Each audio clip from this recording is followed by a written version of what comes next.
The host of Joe's Great Books is Joe Sharkey.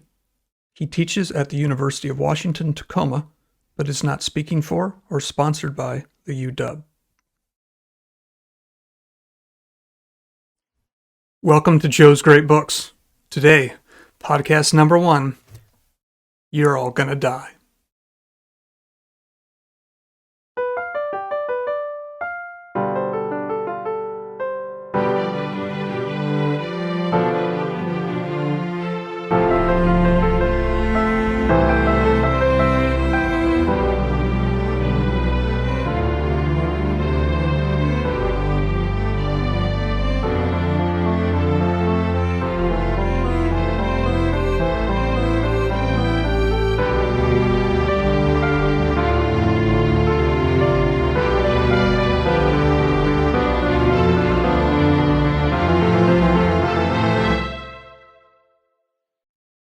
Hey everyone, my name is Joe Sharkey, and this is the inaugural podcast, dramatic pause, of Joe's Great Books. Thanks for giving the show a try. I began recording the first handful of episodes over a year ago now, and as I finally circle back to edit them, pro tip, don't wait that long. I realize that I could have done a few things better. In fact, I think I'll have to preface every podcast with a little bit of cleanup. So here goes. First, the tech. The tech. My son tried to warn me about a handful of problems. Shouldn't we close that window? It's windy outside. And are you sure you know how to use that mic? And how many times can one man sniff? Well, this stubborn old man did things his stubborn old way, and there are a few flaws every 10 seconds. Now, if I were to go through all of the flaws, it would become its own podcast, so don't worry, I won't. But it might amuse you at about 18 minutes in to look carefully at the microphone, just to the point where I say, the tech was easy. And notice that the mic is facing the wrong way. Turns out that diminishes the sound quality. That's why I sound like I'm at the back end of a goddamn tunnel. So, if you're here for the slick production, you're at the wrong podcast. And don't expect it ever to be perfect. This isn't my day job, and I don't anticipate having a lot of time to go back and edit going forward. So, it's going to be tough on me, but I'll just have to accept making mistakes of all kinds and having them available online forever. Now I can hear the teenagers in the audience saying, but isn't that what life's all about? No. But imperfection is okay because it's part of one of the foundational values of Joe's Great Books, free speech. If we want to learn, if we want to have fruitful conversations, we have to be willing to accept mistakes.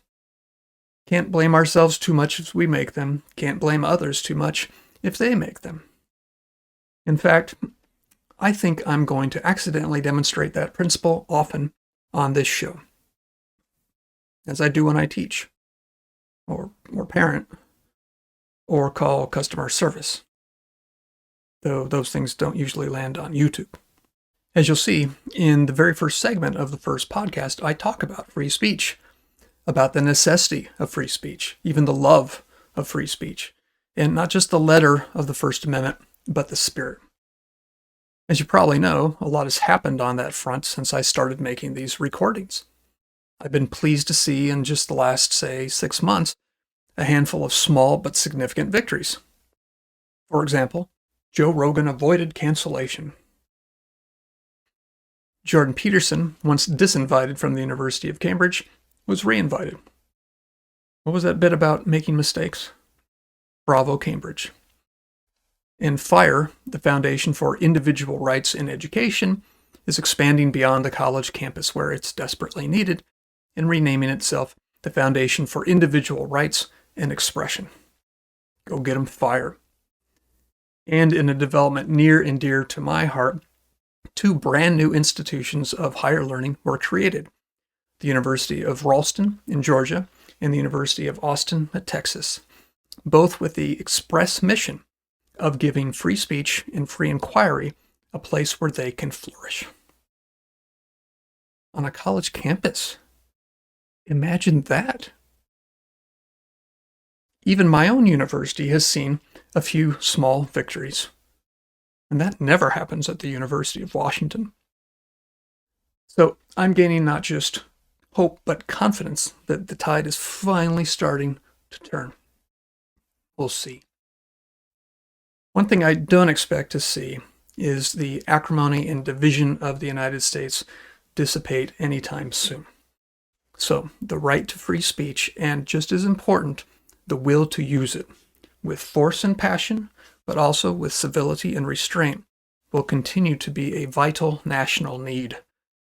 I hope this podcast contributes to that. Second, content. It turns out my mistakes go well beyond the tech follies. As I reviewed the first recording, for example, I was surprised to see that I made a pair of rather misleading statements in my defense of the great books tradition. And that's part of the title, for crying out loud. The first is about 27 minutes in, where I address the criticism that, as I put it, the vast majority of the books on a typical great books list were written by men whom we now call white. I go on to say that it's an unfortunate truth. It's not what I meant to say. All I really meant was that insofar as any group has been denied opportunity on the basis of their innate characteristics, that's a sad thing. But the way I put it might have made you think that I believe a handful of things that I don't. Namely, that whiteness is an adequate description for nations and peoples of very different times, places, and often skin tones. So no, I don't capitalize the W. Or that it makes sense to find nations of centuries past lacking for failing to have as diverse a mix of kinds of person as the 21st century United States. Or that it's healthy to interpret society according to a black-white dichotomy, as is so common today. Or that aspects of identity, like race or sex or any other inborn characteristic, are what really matter about a person in the past, present, or the future. But I don't agree with any of that. There's nothing wrong about being a man, nothing wrong about being white. Then again, there's nothing especially right about being a man or about being white either. People are people, and you are all welcome here. Now, I do think it's sad that for all sorts of complex social, historical, and biological reasons, that women haven't had the same chance as men to write great books. That's true, and it's a pity. There were probably Julians of Norwich before Julian, and Jane Austens before Jane. But we'll never read their books because they never had a chance to write them. Well, God help me, only a couple of minutes later, I'm at it again. Maybe 29 minutes in, I'm discussing a second criticism of the great books tradition, and I mention the assumption, almost axiomatic on college campuses nowadays, that all truth is culturally constructed. I say I disagree with it, but at first I'm not very direct about it. I may have been trying too hard to be fair. I circle back to the idea a few minutes later, and I do a passable job there. What I should have said right off is that I don't for a minute think that the fact of different cultural convictions across different societies is enough to prove that there is no such thing as a truth that lives outside those societies. In other words, I don't believe that everything is culturally constructed, a dim-witted or disingenuous claim that immediately refutes itself, since it declares a grand truth beyond culture in the very moment it denies the possibility of that kind of truth. My approach to reading and teaching, at least initially, is to read the books the way they want to be read, the way the authors wanted them to be read. And many of them believe that the most important truths transcend culture. So when we read them, I think we should seek those truths along with the authors. Now, finding these extracultural transcendent truths is very difficult, and they are always debatable. which results in one of the great challenges I find in the great books approach: maintaining a strong intellectual humility while not losing your nerve. Very easy to err on one side or the other. What I'll try to do in these podcasts is to be both hungry and humble. I hope everything I just said isn't another mess that I'm going to have to clean up in podcasts too. But who knows? Tune in. Oh, and if you're watching this on video, trigger warning. For reasons I don't quite recall, I'm wearing a hat. Baseball cap, turned around backwards like I'm a kid. It was deep COVID. I was wearing a lot of hats. You should probably be glad that I'm wearing pants, so far as you can see. In podcast 2, I'm wearing a metallic strainer, the kind that you drain pasta with. Can't blame everything on COVID. But after that, I give up headwear. Last, the podcast runs long. I'm shooting for 2 hours on average, and the 5 segments of podcast 1 plus this preface, well, together they approach 3 hours. Now, if you're like me, you watch your podcasts in pieces, so it'll work. I am glad I got all that off my chest.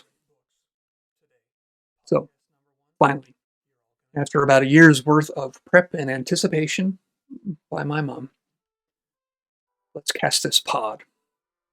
Once again, then, welcome to the inaugural podcast of Joe's Great Books. Today, podcast 1, You're All Gonna Die. Looks like the guy in the hat is already speaking, so I'll try to feather it in. What's up, my great books be-hotches? As for some reason I was affectionately calling my non-existent audience a year ago. My name is Joe Sharkey, and this is Joe's Great Books, a podcast about the great books of the Western tradition for blah blah blah, blah blah blah blah, blah blah blah blah, blah blah blah.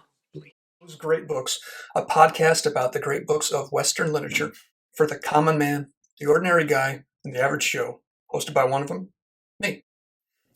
Now, I'm already having fun, but I do have to begin with a small confession. In one way, I don't think I quite qualify for average Joe. Let me explain. I do have a PhD in comparative literature. I admit it up front. And I've taught literature at a university for around 30 years, but don't hold it against me. Because there's another way in which I do qualify for average. And this gives me a chance right off the top to explain the title of the podcast. Why Joe's Great Books? Well, it hints at the premise of my way of teaching, my way of thinking, my way of reading. You can call it the great books approach. The idea is that a great book can be read by anyone. Doesn't matter who you are or who you aren't. All it takes is 2 things. 1, a common language, and 2, common sense. That's it. So the title is supposed to make you think of an ordinary neighborhood place for ordinary people, like a Joe's Diner, some place with a guy outside on the sidewalk wearing a sandwich board that has an ad on it that says, "Eat at Joe's." So if you're watching the video you saw in the montage during the song, awesome song done by my son Anthony, to be introduced shortly, with a guy in a sandwich board sign that says, "Read at Joe's." So my hope is that you can think of this podcast as just that casual, ordinary place. You can drop in if you want, drink a beer, listen to someone talk about the great books, maybe do an interview, and not get upset if he uses the B word right off the bat. So the average guy mentality, it's not about degree of experience, it's about mindset. So my philosophy of teaching goes along with that. One of the all-time favorite compliments I've gotten from my students over the years is they say, I know you're a PhD and all, but you're normal. Warms my heart. It reassures me that another good friend of mine in the business, another faculty member, has the very same story, and she brags about it too. So what I want to do today for the next maybe 10, 15 minutes is to explain the backstory of the podcast, why I'm doing one, what my goals are, and how I'll go about it. And then I'm going to dive right into it by talking about 4 great books from the ancient world. So right off the bat, you get a 4-fer. It's a bonus deal. So, backstory. Uh, I'm really excited to do this show. And I know that that's what people say in every first show. They say they're excited, and they also talk about how long they've been looking forward to doing it. Really, for me, it's not that true. It hasn't been that long. Now, I haven't really listened to podcasts for that long. My wife, Nancy, has listened to them for years, but I only began to listen last summer when I went on jogs, partly because one of my brothers recommended that I listen to the Joe Rogan Experience.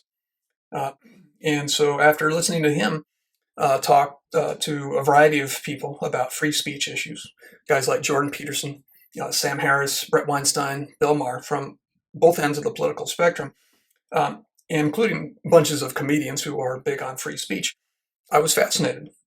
And so I hope it's clear right away and until the end that free speech is the foundation of this podcast. It's the foundation of my way of thinking, of my way of teaching, of my politics, and even my morality, and definitely the foundation of a great book's approach. Some podcasts I plan to make an explicit topic, but for most, I hope it's just there, always lurking as a foundation. So it wasn't just the content of Rogan's show that fascinated me, it was also the mode. And it seemed to surprise him himself. In the middle of one or maybe two of his podcasts with Jordan Peterson, they both kind of stepped back from it and paused to marvel at the fact that there they were, talking very casually, just a couple of guys, about very abstruse, very serious social, psychological, philosophical, political issues. And that they were doing it for like 2 or 3 hours at a time, and they were still getting a ton of listeners. Now, as you can guess, that got me wondering if I could get some tiny, tiny, tiny portion of that audience to listen to me or me and a guest talk about the great books of the Western tradition, which is my gig, and stay with us for a while. So, in a way, this podcast is my attempt to find out. Now, obviously, there are obstacles, and I recognized one right off the bat. I don't know that many people. Rogan seems to know everybody. So compared to him, I know nobody, but I realized in another way that that's not quite right. I do know a lot of people.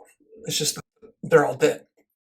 And that's one of the definitions of a great book's education, that you're having conversations, dialogues with some of the best minds in history, even if some of them lived and died hundreds or even thousands of years before. So it's a good thing for us that they wrote down their thoughts. So in a way, that's what reading a great book is. It's a dialogue between you and the author, even you and the book. The book kind of takes on its own existence. So that's what we're about here on Joe's Great Books. But as I was saying, it really hasn't been that long since I made up my mind to do it. And what held me back is just that I have a job and I have kids. And so I, like you, am really busy. But other than that, we live in a wonderful era, people, that tech really wasn't that hard, especially since I have a tech assistant, my 18-year-old son, Anthony, helping me out. So, Anthony, say hello to the crowd. What's up, bitches? Anyway, before we go further, let's conduct the entrance exam. Please answer the following 3 questions to see if you belong here. Okay? Listening to a podcast, mind you, about highfalutin literature. Question number 1. Are you human? We can check. Question number 2. Do you have reason? That is, do you have logic? Now, we could combine questions 1 and 2 in the way Aristotle would and ask, are you a rational animal? Question number 3. Can you read English? God bless translators, because all of our books today are in translation. Okay, time's up. Pencils down. Let's check your answers. For all 3 questions, yes, yes, yes. You did it. Congratulations. You qualify to be a part of JGB. Welcome to the show. Now, I'm happy you all passed. Pretty easy exam, right? But that's one of the beautiful things about literature. In a literate society, literature is democratic. Now, there are some faculty, and I don't mean to hit them too hard, because faculty are very different. Some are wonderful, but there's some faculty I had when I was a student, who seemed to want to treat their fields, literature, like gang turf or like some sort of elite club, so that if you didn't have the degree or you didn't speak the right jargon, that they felt like you didn't even want to talk, like you didn't earn the right. You were an in expert and an outsider. and that you just shouldn't be able to expect in highfalutin literary discourse any more than you would expect us to participate immediately in electrical engineering or open heart surgery. It's hogwash. Sometimes I wonder if lit faculty don't just feel a little bit insecure that they're teaching something like lit that doesn't require specialized knowledge as it does in a STEM field. Now, in some lit classes, and let me tell you, there are academic books that are even worse than that. Some professors will insist that you need this kind of body of jargon before you can even begin to read one goddamn book. And it's just not true. So it seems as if their goal, their intent is to talk over your head. If you've read some of these things, you know what I'm talking about. You can't understand them at all. In my mind, that's just bad teaching. Good teaching takes the abstruse, the difficult, and it makes it accessible. It makes it understandable. It's not flaunting its difficulty. It's not trying to leave you in the dust. So it makes me wonder if these are the kind of guys that just flunked out of calculus and decided to overcompensate by diving into these abstruse, often French-influenced literary theories, because that makes them feel as if maybe literature is just as intellectual, just as difficult, just as exclusive as complex physics or quantum mechanics, right? Baloney. And worse, it's all upside down. You don't need that kind of jargon. You don't need that kind of preparatory work. Most of the literary theory that I've read is all flash and no pan anyway. And worse, it cancels out one of the most wonderful things about literature, that anybody can play the game. So when I say I teach stories for a living, I'm bragging. I love the fact that I can talk about a story with someone with no expertise in literature. I don't want people to feel like my field is something beyond them, just so that they think I'm super duper smart. Rather, I want them to be able to walk in to my classroom, to my show, and read at Joe's. Now, it's a political, even a moral stance, because reading is one of the ways in which you can foster democracy. Talking about books is even better because you're exchanging ideas freely and enthusiastically with other people. And now you're doing it with the living and not just with the dead. So if you're doing that, it shows that you care about ideas, you care about freedom, and you care about books. That makes you a Democrat. So if you can read, you can learn from these books, and you might even come to love them, or at least love some of them. So what's a great book then? There are many excellent definitions of the term out there, like the two at the St. John's campuses. There's one at Santa Fe, one at Baltimore. I did not attend either. But there, the entire 4-year curriculum for a bachelor's is reading and discussing the great books. And I do plan sometime in the future to read their definitions of a great book. I don't know, maybe I'll have one definition, a kind of a guest definition for every podcast. And if you have a good one, please email me. I'll put the email in the description underneath the YouTube video, but it'll just be joesgreatbooks@gmail.com. No hyphen, no cap, or excuse me, no apostrophe, no caps. But being as smart as you are, you've guessed that I already have my own definition. So here it is. A book is considered great if it does the following things. If it sets an enduring standard of artistic excellence. If it inquires deeply into persisting questions of human existence, questions that we can call universal because they matter to all human beings and always have. If it was important to much subsequent thought in various fields of study, and if it helped to shape our contemporary worldview.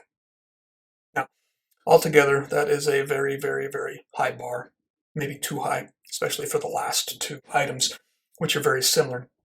This definition doesn't really allow for more obscure classics, so maybe we should revise the last two bullet points. If it was important to much subsequent thought in various fields of study, or should have been and may yet be. Problem with the teleprompter. And if it helped to shape our contemporary worldview, or should have and may still.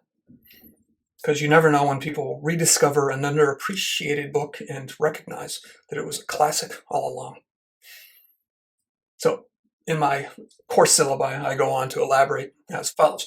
We study a great book not primarily as a historical artifact. That is, the goal here is not to study the book as a way of getting to the history or the culture of the era in which it was produced. Wonderful endeavors, but different subject matters, different podcasts. Rather, we study it as a potential source of wisdom and a sure source of fruitful debate. Together, the many individual great books of Western Civ constitute a tradition. And what that means is that a given book opens up a dialogue with books written previously. The more of these books one reads, the richer the dialogue becomes. So what we hear when we listen to this dialogue is not a litany of the like-minded, but rather a history of common inquiry and passionate argument. A new writer becomes part of this tradition not by kissing, but by kicking. When I was going up for promotion, I had to submit my teaching materials, and it included that definition, and my mentor made me take the last line out. So, David, I just put it back in. Now, the older among you will know about the great books controversy going back to, say, the 1980s. I don't want to go into it too much today. I may do it later, but I want to confine myself to today, for what I consider to be just the two most important criticisms, the two that I think cry out for a defense. The first is that the great books, or the great books' approach to education, is exclusive. I think that's baloney. It couldn't be more wrong. Here's why. Well, actually, before I defend it, I have to point out one thing. The criticism doesn't come from nowhere. And I want to be honest about it. You'll probably hear me preach and practice, if you continue to listen to the podcast, about discussion and dialogue and debate, right? So that's the premise of the great books dynamic. You have to have that, and it all starts with listening and with fairness. So I don't want to dismiss the criticism without at least acknowledging its point of view, even if ultimately I think it's baloney. So this criticism is spurred by the correct claim, unfortunate claim, or the fact that it's correct is unfortunate, that the vast majority of the books on a typical great books list were written by men whom we now call white. It's true. Now, if the goal of the critique were simply to point out that there are many wonderful books written by women and by non-white men, well, then I would simply agree with it. And my advice regarding those books is read them too. Some are awesome. I hope to find more time for them myself, but as you know, time is painfully finite. So that's why you're listening to this podcast while you're driving home from work and cooking dinner and exercising all at the same time, because busy. Now, if the goal, on the other hand, of that criticism is to convince us that great books can't do for a black student what they can do for a white student, then I'm sorry, that's not just flatly wrong, but it's also a kind of sad conviction. And of course, there are all sorts of black students who will tell you that it's wrong because they themselves love the great books. I've had many of them in my classes. So the reason I find it sad is that it seems to insist that certain parts of our identity, like race or sex or gender or orientation, that are more important than the fact that we are all human, as I said before, that we're all rational animals. Now, it's sad because it seems to want to put emphasis on what divides us rather than what unites us. And literature unites us. So, like the jargon-drenched theory I talked about before, this criticism takes one of the joys out of literature, namely that we can all do it, and we can all do it together, no matter how different we are otherwise. So it's a good thing it's demonstrably false, disproven every time somebody who's not a white man appreciates one of Shakespeare's plays, or every time a man appreciates one of Jane Austen's novels. So I mentioned two criticisms. The other is related. The idea is that what the great books take to be the most important issues are not universal, but instead they are socially constructed. This is a term I'm sure you've heard if you've been anywhere near a college campus in the last decade. The idea here is, again, it's a respectable one, that every culture has its own unique identity. It has its own ideas about right and wrong, about beauty, about good government, about God. And that the great books, and this is the part I disagree with, the great books impose their view on everybody else. Well, if any great books proponent ever claimed that this tradition had produced the single answer, the single solution or view of these things, then I would agree. But I've never run into them. Why? Well, it's because the great books don't agree with one another. As I said above, you get on the list, and by the way, there's no one list, it's just lists put together by this or that professor, but The way you get on that list is not by kissing, you get on the list by kicking. So the authors usually disagree with each other. If somebody shows up, knocks on the door, and they already have one, somebody already said what that person said, they don't open the door, right? I'm not making it sound more exclusive with the door and all that. It's just a metaphor. But the authors often disagree with each other, and sometimes with hostility. Just think of two of the most famous examples. The Christian Gospels, one of which I'm going to talk about today, they transform the Judaism of Genesis, right down to the title of the book. This is cultural appropriation to the nth. Now, maybe we'll talk about cultural appropriation on another podcast, and when we do, I'll call it by its more familiar name, which is art. But another example, in the Aeneid, Virgil imitates Homer's epics, the Odyssey, the Iliad. We're going to talk about the Odyssey today, too. I told you, it's a forfer. He talks about Homer, or he imitates Homer's epics in plot and in style, not to flatter Homer, but rather to call attention to the superiority of Roman values over Greek values. Virgil's book was a predator. Homer's book was its prey. So, for the most part, it's incoherent to speak of the great book's conclusions or what the great books say. They don't all say the same thing. There's just too much diversity of viewpoint. And that's part of the beauty of the tradition. It's not choir practice, it's Thanksgiving dinner with all your nuttiest, most distant relatives. More important to that is the fact that even if all cultures do have different views about morality and justice and religion, they all have views on them, which is to say they're all, in their own way, asking the same questions, even if they don't come to the same answers. What is right? What is wrong? What's the best form of government? What's the worst? Does a God exist? If so, is there just one, or three, or many? And number aside, what is divinity like? What is its nature? And what does he, or what do they, want from us? Answers vary. So reading the great books means participating in a tradition of asking questions more than a tradition of finding the same answers. Now, as I said, the claim that these themes are universal is rejected by many university professors who teach, without proof and I'd argue, without coherence, that everything that matters comes from culture. The idea is that everything differs from era to era and from place to place. Because there's nothing higher than culture, nothing that transcends society and unites men and women, wherever they are and whenever they were. As I've said, I don't buy it. Which is why I so dearly love the backstory to the first book I will talk about today, the Epic of Gilgamesh. It's also the first book I teach at the university in my 3-course Great Book sequence every year, the ancient literature of the Western world. It's a poem that was composed originally in ancient Mesopotamia, and then was buried for almost 2.5 millennia.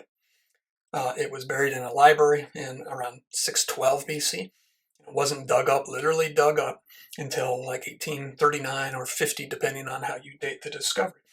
So between 600 and 1800, it wasn't part, at least not a conscious part, of any literary tradition in that span, and certainly not of the Western tradition.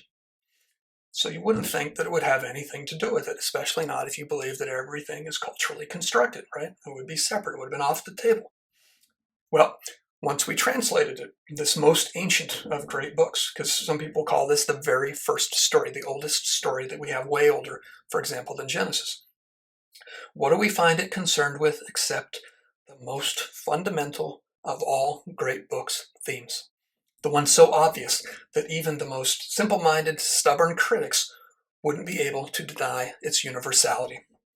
At least not if we held people to basic rational standards on college campuses. So, what's the theme? Well, I'll tell it to you this way. A student once asked me, I think the first day of a class like this, probably in ancient literature, when I gave something like the spiel that I've just given you, she said, of all the great books that you teach, what's the single most overarching piece of wisdom? That's a good question. I was surprised to hear myself answer almost without thinking. What I heard myself telling her was the same universal truth that the Epic of Gilgamesh shouts at us. You're all gonna die. Welcome to Joe's Great Books.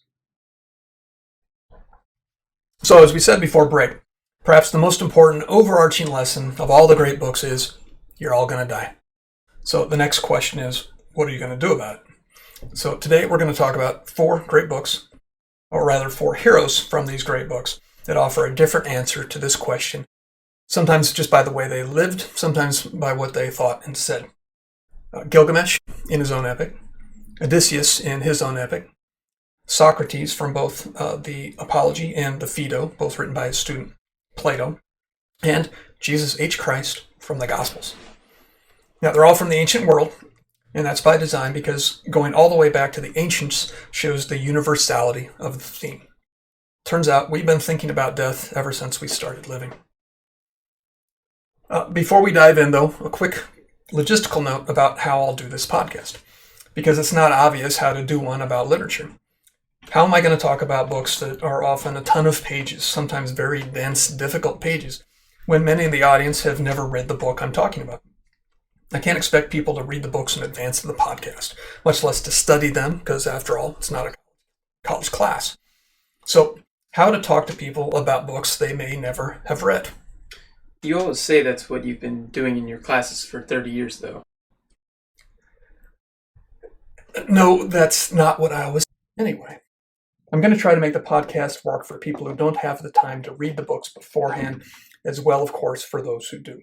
I'll summarize parts of this story so people who haven't read the book at all can follow what I'm saying, and I'll read some of the most important passages on air. Always abiding by fair use laws, of course, whatever those are. One way of looking at it is that I'm trying to flip the script. Instead of making the book homework, where you read it first and then you come in and talk about it, my hope is that the podcast will make you all want to read the book afterwards. Now, listeners who never get around to reading it, well, they'll have learned about it anyway, and probably in a more analytical way, I hope a more rewarding way, than if they've only heard a summary or saw a movie. And for those who do have time to read the book, well, then it'll just be like a regular class. Read the book, come to class. Maybe someday we'll have a live podcast where you can participate. And eventually, if listeners are game for it, I'll dive deep into long, complex books, start to finish. For example, we could read a book chapter by chapter or book by book if we're talking about the Odyssey, maybe the Divine Comedy, or even Paradise Lost, maybe 5-6 podcasts long.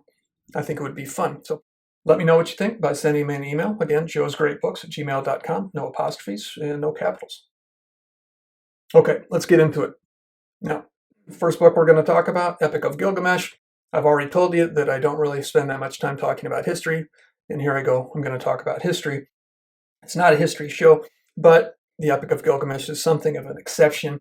It has a very complex, interesting, and I think very fun history, and it's important because it explains the state of the manuscripts that we have, and, for example, why there literally are holes in the story. Of course, we always want to remember that the great books approach is less about where a book comes from than about where it goes. But the two work together. Of course, they inform each other, so we can do both at the same time. The epic comes from ancient Mesopotamia, or what today is modern Iraq. The main character, Gilgamesh, hails from Sumer, southern Mesopotamia. In Mesopotamia, as you probably remember, means between the rivers, the Tigris and the Euphrates. So we're talking about the south part of Mesopotamia. It is Sumer's one of, if not the very oldest of human civilizations. It's widely credited with the invention of writing, architecture, art, literature, science, the wheel, the plow, early beer, elements of trigonometry, the 60-second minute, the 60-minute hour, and about a millennium after Gilgamesh, who probably lived, and he probably was a historical figure, around 2700 BC. About a millennium after that, the first or one of the first sets of public laws, the Code of Hammurabi in 1700. Now, around 2350, Sumer was conquered by Akkad from northern Mesopotamia, and this union eventually produced what we now call ancient Babylonia. Gilgamesh himself is listed as the 5th ruler of the first dynasty of Uruk, which is the same place as biblical Erech. He was a king, and he was legendary as a builder of great walls around his city-state, some of which we think are still visible, at least some remains. So how did we get the story? They didn't put it in the ancient Mesopotamian cloud Well, we're not entirely sure how it came to be, but scholars think it went something like this. There must have been oral stories told in the centuries after King Gilgamesh's supposed life, freestanding stories not stitched together as an epic. We do have clay tablets written in Sumerian in cuneiform, which I'll explain in a second, from around 1800, probably written 2 or 3 centuries before that. So cuneiform just means wedge-shaped. And the way they would make their printing is they would have a stylus, which is like a chopstick or a stick. People know it because they use it from their tablets now. And it had a triangular shape at the tip. And they would just impress that triangular shape in different orientations to form different figures.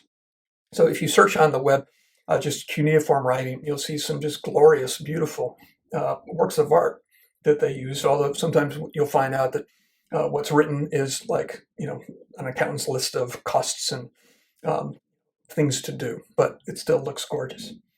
So the first version of the epic, not these individual stories, but the first version of the epic is called the Old Babylonian.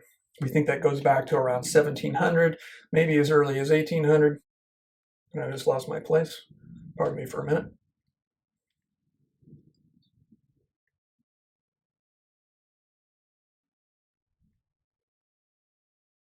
Silence is nothing to be afraid of in a class. Okay, got it. So 1700, it was probably a weaving together of these older stories, right? Some we have in both the epic and in the individual stories. But there are other stories that, for all we know, were freestanding, and we just lost them, or they were written specifically to be part of this epic. It's one of the many mysteries of the manuscripts that we have. They were written not in Sumerian, but in Akkadian, also in cuneiform. And there are fragments between this first version of the epic, the Old Babylonian, and what we call the standard version. Now, the standard version is around 1200 BC. Anything between the two, they call the Middle Babylonian versions. But the standard version is the one that you're reading if you get a copy of Gilgamesh. Now, it's probably edited from older versions and historically attributed to a man named Sinleke Unini, who was something of a redactor that took all the existing versions of the story or pieces, individual stories, and stitched them together to the version that we have nowadays. So it was discovered at Nineveh. Today, that's Mosul, Iraq. And the tablets themselves are probably much more recent. That is not as old as the composition itself. The tablet's probably around 800 BC. But linguists and archaeologists and experts in the ancient Near East, they can tell that there's a kind of geological strata that connects these stories, or the oldest versions of the story, to centuries before. Very complex, very wonderful skill that they can do. So the standard version exists in 11 tablets, and that's how all the current translations are laid out by tablet rather than by chapter or by book. There was a 12th tablet that was connected to these 11, but it seems just to have been attached to them because it also had to do with Gilgamesh, but it's not part of the epic itself. Now, the epic is mostly complete, but it still has plenty of holes, and I do mean literal holes because, well, that's the way the clay tablet crumbles. Of course, the durability of these tablets is the reason that we have this story at all. So, as I said before, they were lost to civilization in 612 BC when they were buried in this library of a king, Ashurbanipal, in Assyria, northern Iraq. And they were only dug up 2.5 millennia later, sometime in the middle 1800s. And now we're into the years AD, of course. So what exactly are we reading when we get a book like the Epic of Gilgamesh? And here's one example. Maybe we'll put this up on the B-roll, but this is the Norton edition of the Epic of Gilgamesh, translated by Benjamin James Foster. That's one of the two that I'll be reading from today. The other one is an ebook, so I can't hold that up to you. That one is by Andrew George, and they're both wonderful. And I will dip into the two of them as I go forward. But what they have done is they've taken all the available fragments of these clay tablets, and they're often very, very broken. And so they're literally piecing them together like the cookie jar you broke as a kid, trying to fix it before your mom came home, trying to see if they fit, and literally plugging the holes. So there are still many thousands of fragments that just haven't been translated, and they're unearthing more all the time. One reason is that it's hard work and that not that many people can do it. There's just a small number of qualified scholars who are at work and doing a wonderful job of it. But what that tells you is that the work is ongoing, and that the way in which the scholars fill in the gaps as we go forward will make the translations that we're using today obsolete probably within only a handful of years. So if you just search on the net for Epic of Gilgamesh, you'll see a number of different translations just in the last several decades. Okay, so what do they do before they finish this Herculean task of piecing everything together? Well, that's an editor, a translator's decision. Do they plug every hole? Do they leave some gaps as gaps? And it's a judgment call, right? So often what they do they try to work with all the different versions from the same era. But if they can't piece it together, then they have to make a judgment call. Do they go to an older version of the epic? Or sometimes do they go to a more recent version of the epic, same episode, and splice in that part of the story? And they can even go laterally into different languages, because we have the ancient Sumerian stories, then we have the Akkadian epics, and we also have some in the Hittite language. So it's all kind of a glorious mess, and the kind of thing that if you do it for a career. All the while, scholars don't always agree, or at least they all acknowledge that they don't always fully understand these ancient languages. So what it means that is that the story is not quite done. We're kind of recovering the story, and in a sense, retelling the story as we go. So when I quote from the story, this frees me up. Given that so much is uncertain, given that so much is a translator's decision, and given that the translations we're using today might be obsolete next year or tomorrow, I get to dip into the two of them without worrying so much about which one is more correct. And I wouldn't know. I don't know ancient Sumerian or Akkadian or Hittite. I just get to pick out the ones that I think are most poetic or evocative or enlightening. So that's what I'll do. Okay? So I'll put the information about the Foster and the George in the details of the podcast. So if people want to go buy one or both of the books, highly recommend it. You can do that. Okay, now to the story proper. That's what Joe's Great Books is about. History, schmistery. First a drink. So, as we said, Gilgamesh is one of the oldest known heroes in world literature. And the farther back you go, if you've read any ancient literature, the closer the heroes are to the gods. Gilgamesh, we're told, and in a way, this is his whole story in a phrase. He's 2/3 God, he's 1/3 man. He's the offspring of a goddess and a king. Physically, he seems to be ideal. He's described in the prologue as towering, that's the Foster, as powerful in battle as a wave from the sea, as not just beautiful, but perfect. Both Foster and George use that word. His feet, this is my favorite part, are described as 3 cubits. People debate what length a cubit is, but many say that it's around 20 inches. That means that Gilgamesh's feet were around 60 inches, which means that Gilgamesh had 5-foot feet. Now, he's a king, but he's a bad one to start off the story. He's already king, and he is essentially a tyrant of Uruk. He's so obnoxious that to his people, roughing up the men, taking brides from their bridegrooms, that they cry out to the gods to save them. And the gods answer. They don't always answer, but they do hear, and they send him a playmate to distract him. This is Enkidu. Enkidu is close to Gilgamesh's equal, but not quite. After a quick fight that Gilgamesh wins, they become bosom buddies, and as young demigods will, they look for challenges.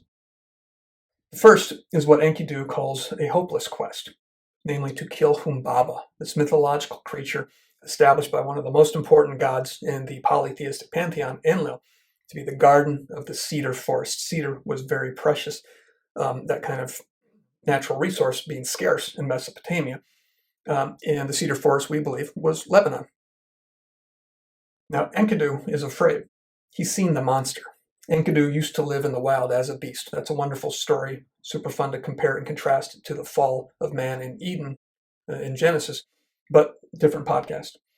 At this point in the story, Enkidu has become civilized. He's become a man, and he knows better than to mess with Humbaba. Gilgamesh, he doesn't know better. At this point in the story, Gilgamesh has no fear of death at all. He almost taunts his friend, so quoting the Foster, "Who, my friend, can go up to heaven? The gods dwell forever in the sun. People's days are numbered. Whatever they attempt is a puff of air. If I fall on the way, I'll establish my name, Gilgamesh, who joined battle with fierce Humbaba." As we will see, this bravado comes from Gilgamesh's inexperience. Well, with the help of the sun god, Shamash, they managed to defeat Humbaba and cut down a forest of sacred cedar trees. Apparently impressed, another goddess, Ishtar, who's kind of like the Mesopotamian Aphrodite, namely the goddess of sex and love, she proposes to Gilgamesh. As Foster renders it, quote, "Come, Gilgamesh, you shall be my bridegroom. Give me of your lusciousness." End quote. Ancient Mesopotamian literature could be racy. So Gilgamesh declines. He knows Ishtar has ruined the lives of all of her previous mortal lovers. Since, as we all know, heaven hath no fury like a goddess scorned, Ishtar takes revenge. She sends the bull of heaven to kill Gilgamesh, but he and Enkidu killed that too. Enkidu even rips off a leg and throws it at her. After all this, the gods decide one of them has to die. And of course, it's not called the Epic of Enkidu. So, on his deathbed, Enkidu has a dream of the underworld, and this enables Gilgamesh to do one of those impossible things that ancient epic heroes do: visit the underworld while he's still alive. Enkidu refers to it as, quote, "the house of shadows," that's in the Foster, and he goes on, still in the, now I'm into the George translation, "to the house whose residents are deprived of light, where dust is their sustenance, and clay their food, where they are clad like birds in coats of feathers, and see no light, but dwell in darkness." There's something about the feathers that gets me even more than the darkness and the dust. Now, more frightening than that, perhaps, for Gilgamesh, the great king of Uruk, is the lack of hierarchy. There are no distinctions among the dead. Enkidu says of his dream, quote, and this is the Foster, "I saw crowns in a heap. There dwelt the kings, the crowned heads who once ruled over the land." End quote. That's a beautiful image. You just see this dark, dusty thing, feathers everywhere, and off to the side, like right when you come in, where normally you put your coats or your cell phones, you see this pile of crowns. Right? There's no king in the Gilgamesh or in the ancient Mesopotamian Hades. So priests, magicians, prophets, everyone, they're just like chess pieces tossed into a sack after a game. Sorry to Dante. Ancient Mesopotamia had just one giant circle of hell. Dante will talk about later. Now, after Gilgamesh's only friend dies, his second self, his second soul, Gilgamesh goes into denial for many days. As George has it, 6 days I wept for him, and 7 nights. I did not surrender his body for burial until a maggot dropped from his nostril. End quote.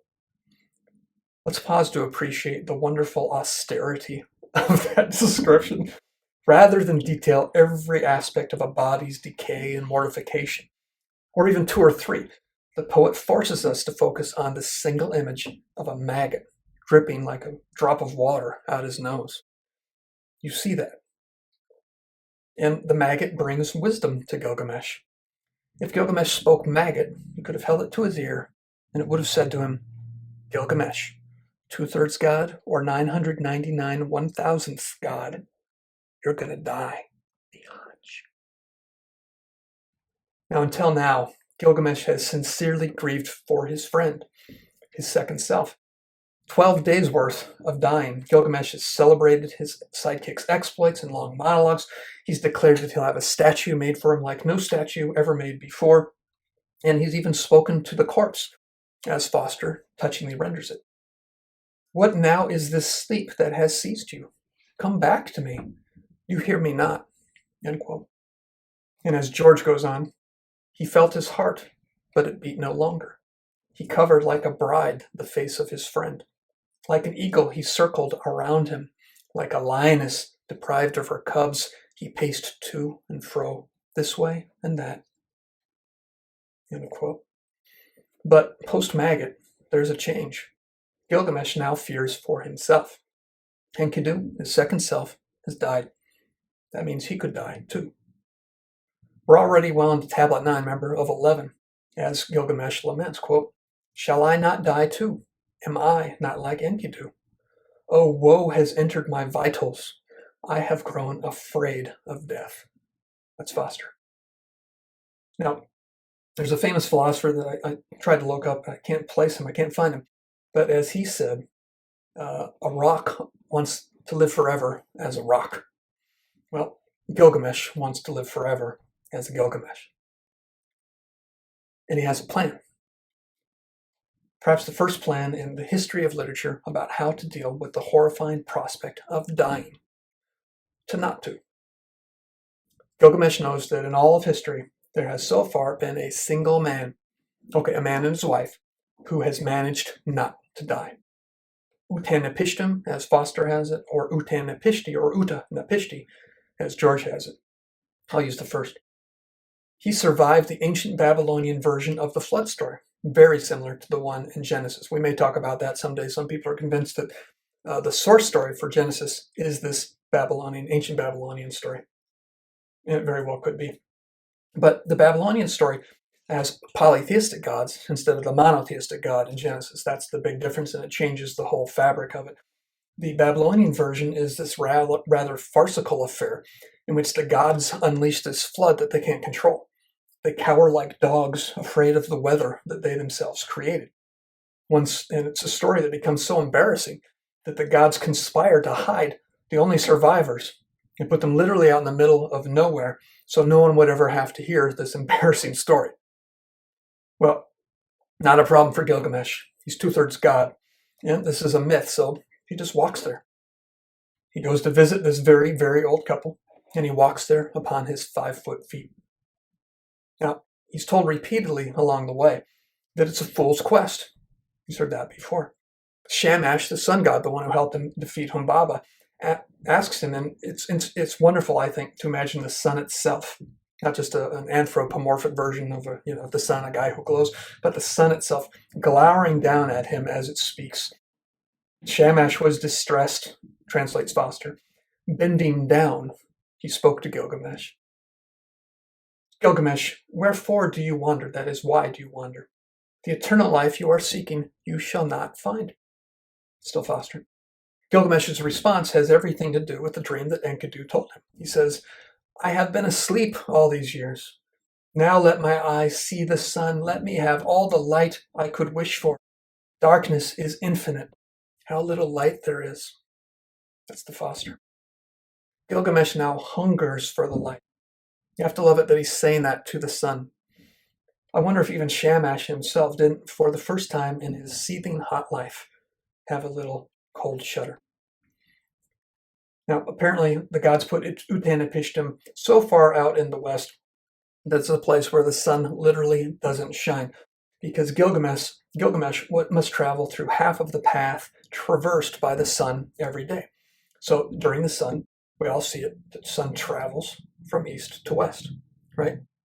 Well, it does the same thing the next day, so how does it get back? Well, it goes through a tunnel in the earth, so it's ready by dawn the next day. It's in this tunnel that we soon find Gilgamesh. Now, here we get some of the very best art in the whole epic. Repetition and variation. Simple but beautiful. As Gilgamesh progresses through the seemingly endless tunnel, the poet uses identical language to measure his progress. So this is the Foster, and he has to travel 12 double hours to get there. These are the first 6 lines that talk about the first 2 double hours. When he had gone 1 double hour, dense was the darkness. No light was there. It would not let him look behind him. When he had gone 2 double hours, dense was the darkness. No light was there. It would not let him look behind him. And it goes on like that until you get to the 8th double hour. So no variation except for the change in the number of the double hour until you get to the 8th double hour. Now, some critics might say that this is bad art, that it's a case of the imitative fallacy, which is when you tell a story in a way that's designed to mimic what you're telling about. No one cares about fallacies when they work, and in this case, it works. The poetry is monotonous, it's claustrophobic, it's suffocating, and it makes us feel what Gilgamesh must have felt himself. We can imagine the story being told around a campfire, with the storyteller maybe holding the only torch which he puts behind his back while he tells the story, but then at the dramatic moment, making it emerge. So the poet makes us suffer through all this repetition just so he can break the pattern when we finally get to the 8th through 12th double hour. So I'll read just the variations again from Foster. When he had gone 8 double hours, he rushed ahead. When he had gone 9 double hours, he felt the north wind. When he had gone 10 double hours, the time for the sun's entry was drawing near. Now, that's dangerous. If the sun enters the tunnel, Gilgamesh will be fried, right? The sun is going this way. Gilgamesh is going this way, the wrong way, down a one-way tunnel. If he doesn't get there before Shamash enters, Gilgamesh is incinerated. But if he sees light, it means he's getting toward the light at the end of the tunnel. But what kind of light is it? When he had gone 11 double hours, just 1 double hour was left. When he had gone 12 double hours, he came out ahead of the sun. Our hero Gilgamesh survives. Now, all the while we're reading this, we should be thinking how Gilgamesh now hungers for light. As he trudges through the darkness, it's like a second trip to the underworld, but this time he actually goes. It's not a dream. He must be thinking the whole while what Shamash had said to him before. And this is George. Now let my eyes see the sun. Let me have all the light I could wish for. End quote. And when he emerges, of course, it's like a rebirth. He does what epic heroes do. They suffer, they decline, they die, but they're reborn, right? They travel to the underworld, travel to hell, but they come back up. That's the difference between them and me, them and us. So when he emerges, he finds himself in a divine garden, a paradise, at the very end of the world. And what does he find there? What do you think? He finds a woman named Siduri, a tavern keeper. Sometimes she's described as a goddess. So think about it. She owns a tavern at the end of the world. So you get the joke. Even in ancient Mesopotamia, it was true. Gilgamesh goes to the end of the world, and he finds a Starbucks. Now, Siduri obviously doesn't know the 3 rules of real estate, but she does possess great wisdom. Some readers even take what she tells Gilgamesh to be the moral message of the poem. So here again, the poet uses repetition to good effect.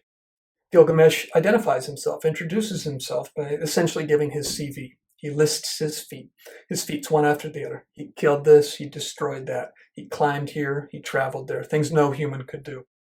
Well, after he's done, Siduri responds, and she repeats his language verbatim in a way that may be ironic. She says, "Oh, so if you are Gilgamesh, the guy who killed this, destroyed that, who climbed here, traveled there," and here is a quotation, "why are your cheeks so hollow, your face so sunken, your mood so wretched, your visage so wasted?" End quote. Now, Siduri might not mean it ironically, but the poet does. If Gilgamesh is so great, if he's achieved so many great feats, then why does he look like a dead man? Gilgamesh explains the situation in detail, ending with these touching lines back to George. "My friend whom I loved is turned into clay. Enkidu, my friend whom I loved, is turned into clay. Shall I too not lie down like him and never get up forever and ever?" End quote. Now Siduri dispenses her wisdom, and for this, to get the full expression of this, you have to go all the way back to that old Babylonian version. Her first 2 lines repeat what Shamash has already asked Gilgamesh.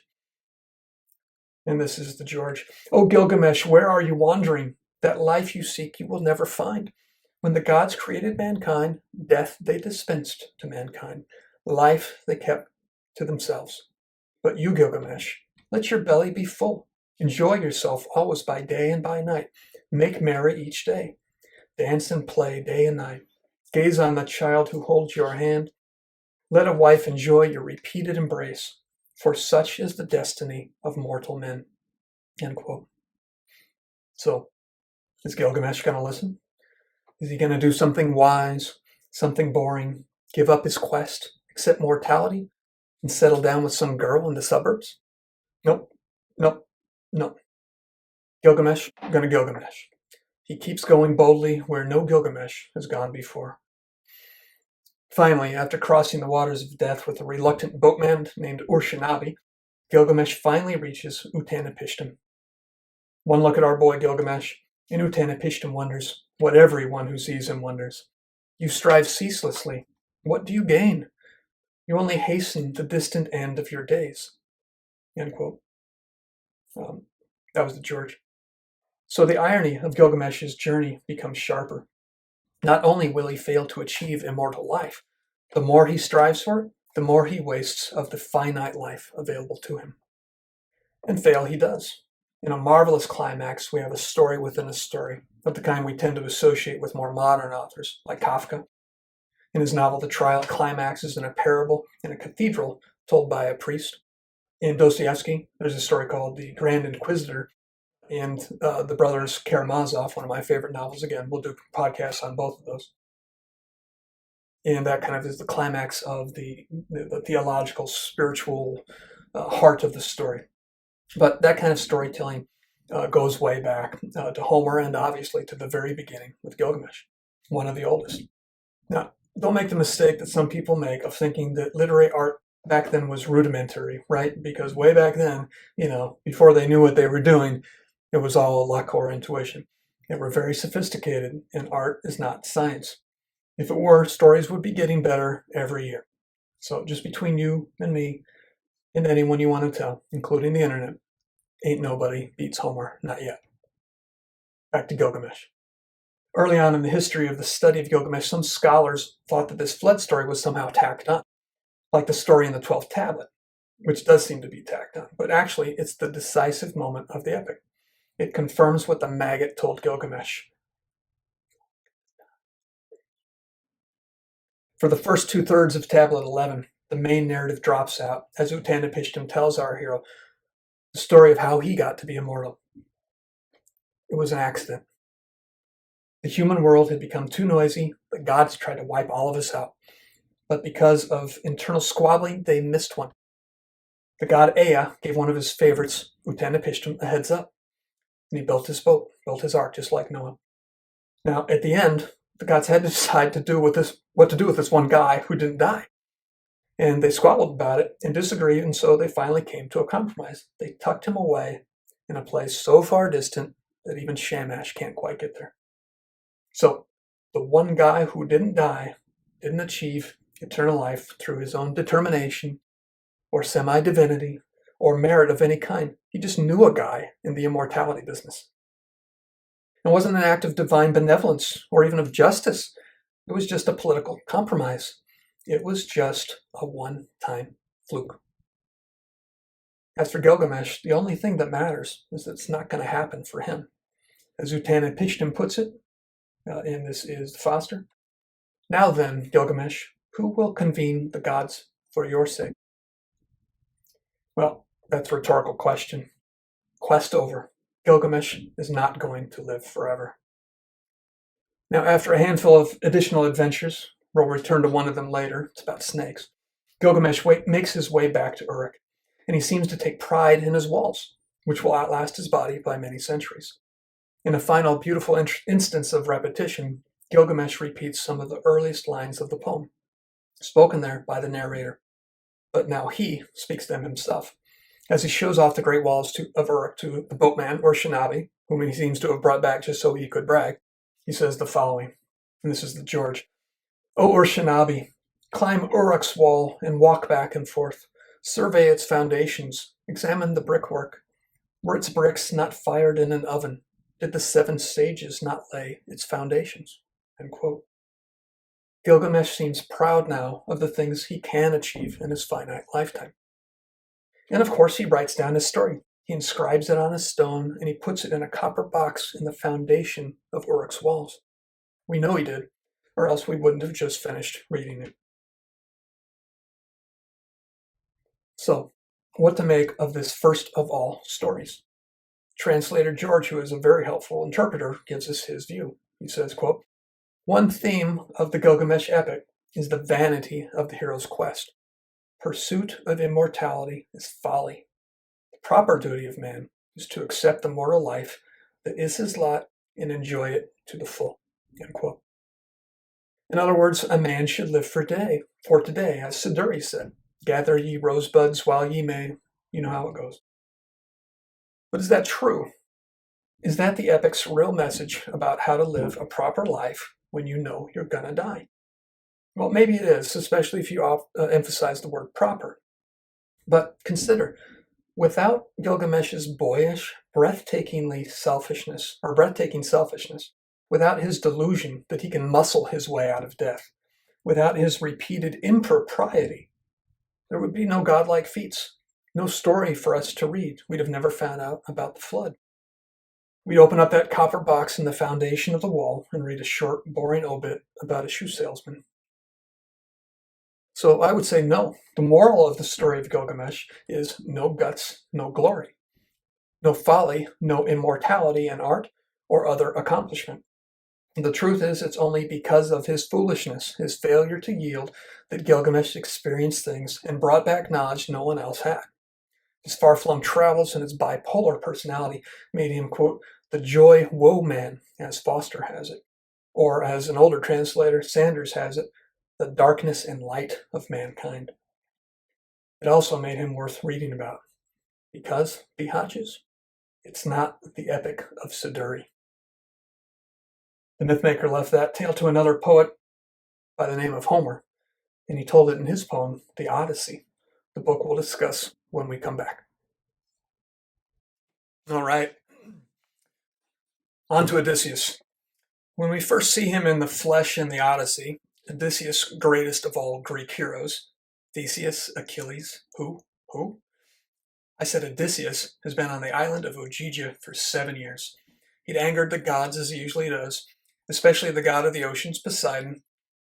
So they sank his ship and his remaining men just offshore after he had tried for more than 2 years to sail home from Troy, after conquering it with his wits, something that Achilles' prowess and Agamemnon's armies could not do.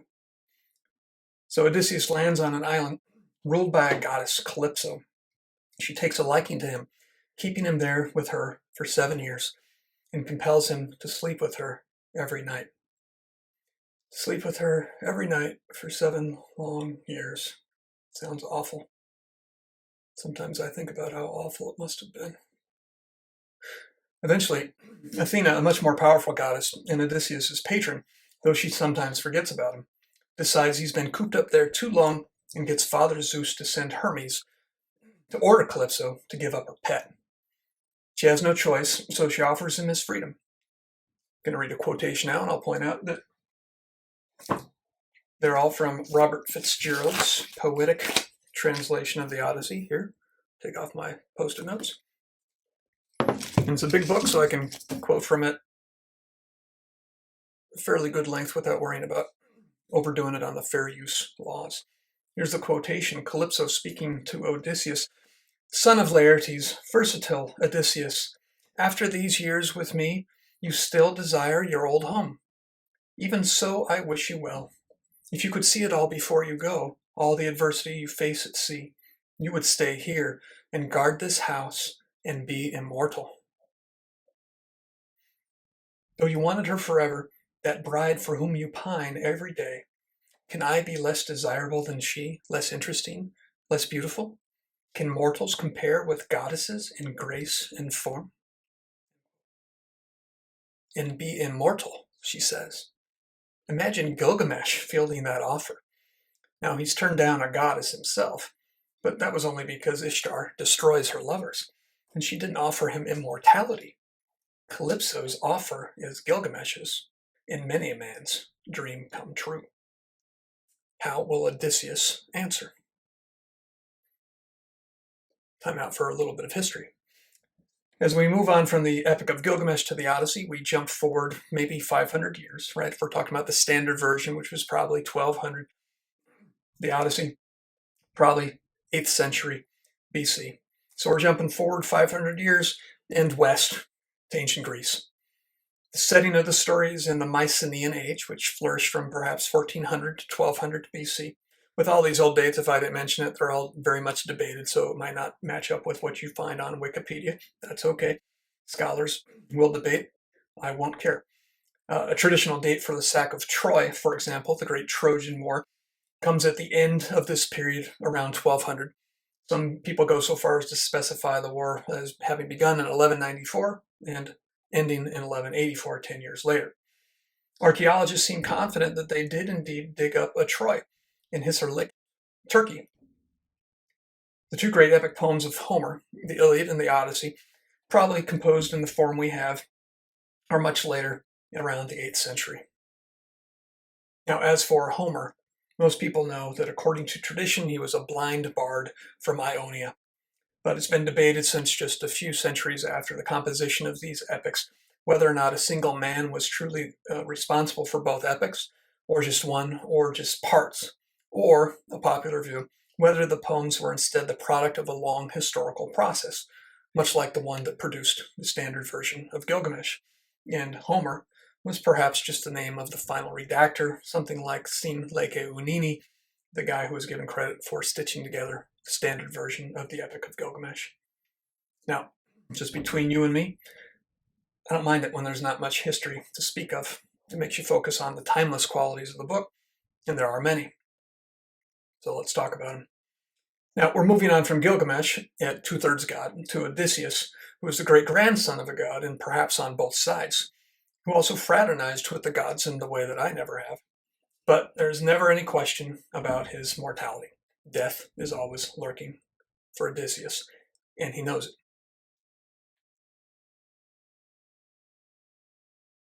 That's one reason why he's such a thinker and such a schemer. He's the man who took down Troy, right? Not Achilles, not Agamemnon. He did it with the stratagem of the Trojan horse. You probably know the story. They pretend that they have been defeated. They build a gigantic wooden horse, put some of their best men inside it, wheel it up to the front door of Troy, knock on the door, and then leave and sail away and say, "You've beaten us, here's a gift." The Trojans take it inside, and then in the middle of the night, they open up the trap door, they sack the place, murder the men, burn the place, take some of the women as kidnap some of the women, and take all of the loot. So that's the story of the Trojan War, or of the Trojan horse. Now, Odysseus, as I said, he's always thinking, always scheming. Whenever he has an important choice to make, very thoughtful, very mindful, we would say today, and he calls upon his full range of experience. So, when Calypso offers him immortality, he surely remembered that he, like all great epic heroes, has had many dangerous adventures in which he could feel death's breath. Not just the 10-year war against Troy, when he saw many fellow warriors die, but 2 or 3 years' worth of very close calls, in which he saw every last one of his shipmates go down as he tried to sail home from Troy to his home of Ithaca. Now, although I won't talk about them in detail today, I'll note that one of the defining characteristics of Odysseus is his ability to get himself into life-threatening adventures and yet never quite to die. Although, as I said, the men around him don't have quite the same escapability. So, just to hit a couple of examples, the best encounter was probably the most famous one with the one-eyed giant, the Cyclops Polyphemus. So, they are on the way back from Ithaca, they land on a particular island, and they see off in the distance on a different island across a little inlet of water, they see smoke rising in the distance. Now, Odysseus says that, in hindsight, he says that he somehow sensed that a giant lived there. But he was too curious not to go. He wanted to test himself against the monster. But he didn't tell his men about it. So, they go across the water, they find a cave. It's unoccupied, it's full of cheeses and sheep.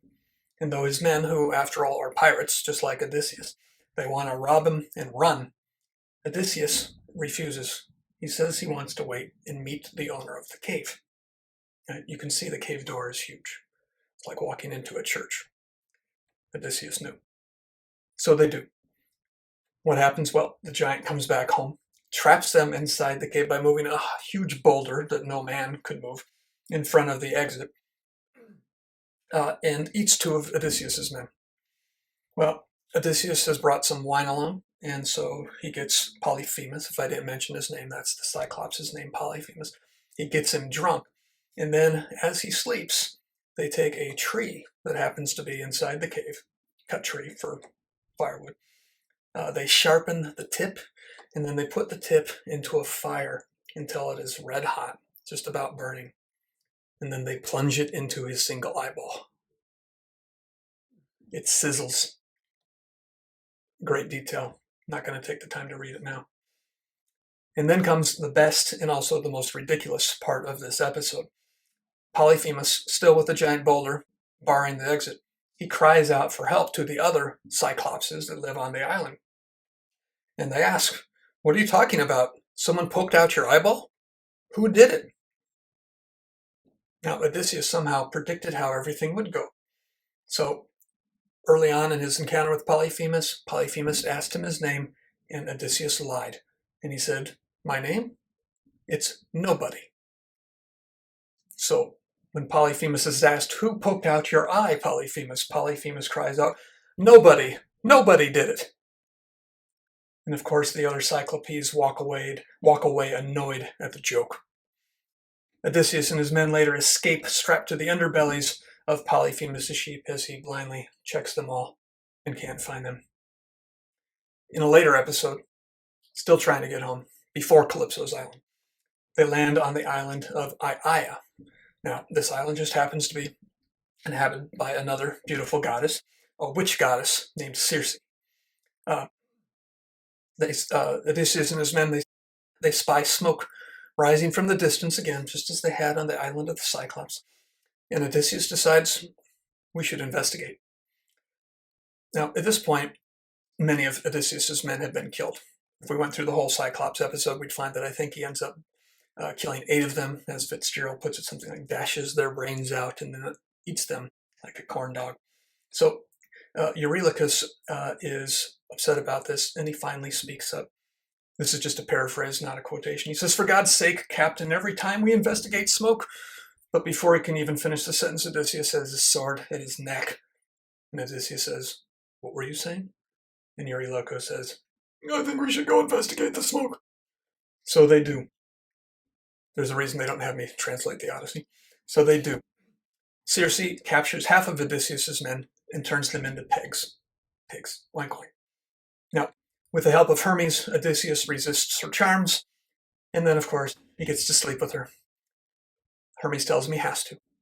They stay there for a whole year. As Vonnegut would say, so it goes. Back to Calypso. When she makes her offer of all the adventures Odysseus has had to that point, surely the one that must have come back to him with its shield is our main subject for this section, Odysseus' trip to Hades, or as Fitzgerald nicely renders it, the land of the shades, or the shadows. The Greek underworld, it turns out, is a lot like the ancient Mesopotamian underworld. The punishments are more varied, there's less dust, fewer feathers, but it's still very lifeless. Now, all the beings there are like shadows. Odysseus summons them, and he gets this information, these instructions from Circe. He summons them by pouring out a puddle of blood. The first to come is Tiresias, the fabled prophet of Oedipus the king, and other stories, ancient Greek tragedies primarily. He comes, he drinks the blood, and that gives him a little bit of life, and he speaks. All the quotations from Fitzgerald. "Son of Laertes," says Tiresias, "and the gods of old, Odysseus, master of landways and seaways, why leave the blazing sun, O man of woe, to see the cold dead and the joyless regions?" Now I have to pause to point out how fun it is that in Fitzgerald's translation anyway, he calls him man of woe. Just like Foster's description of Gilgamesh as the joy woe man. And that comes right after the question, why leave the blazing sun? Which emphasizes the darkness of the underworld, just as the Epic of Gilgamesh does. Remember, Gilgamesh hungered for the light. And that's all just before the rest of the question. He says, why did you come here to see the joyless region? So Odysseus is a joy woe man too. He goes from joy to woe. And because he's an epic hero, he gets to go back, down to dead, back to life. Now, Tiresias gives Odysseus very important advice, most of which he ends up not taking, though he tries. But it's not important to us today. We'll go on to the next shade. So the next shade that comes to drink the blood is Odysseus's own mother, Anticleia. When he'd gone off to Troy, she was alive. It was more than 10 years ago now, probably 11, 12 years by this point, or at this point. Now think about that. He would have gotten almost no or maybe no news from back home while he was away for that decade plus. He learns that his mother has died by seeing her in the land of the dead. A hard thing to think about, your own mother in the land of the dead. Odysseus grieves to see her, and he tries to embrace her. Quote, I bit my lip, he's telling this story now. I bit my lip, rising perplexed with longing to embrace her, and tried 3 times, putting my arms around her. And she went sifting through my hands, impalpable, as shadows are. It turns out that she died, literally, because she missed him so much. This is the boy she raised into a man, and she teaches her son one final thing. To do it, she has to drink the blood. Quote, all mortals meet this judgment when they die. No flesh and bone are here, none bound by sinew, since the bright-hearted pyre consumed them down, the white bones long exanimate to ash. Dreamlike the soul flies, insubstantial. It's beautiful language. Homer's underworld is a lot less physical than Gilgamesh's, and it is anguishing for that. There's no body to embrace, only the place where a body used to be. Anticleia's next line is touching. She says, you must crave sunlight soon. Like a good mother, Anticleia anticipates her son's needs and puts them before her own, because I'm sure she wanted him to stay a little longer. Imagine it now from her perspective, seeing your son leave you and go back to life.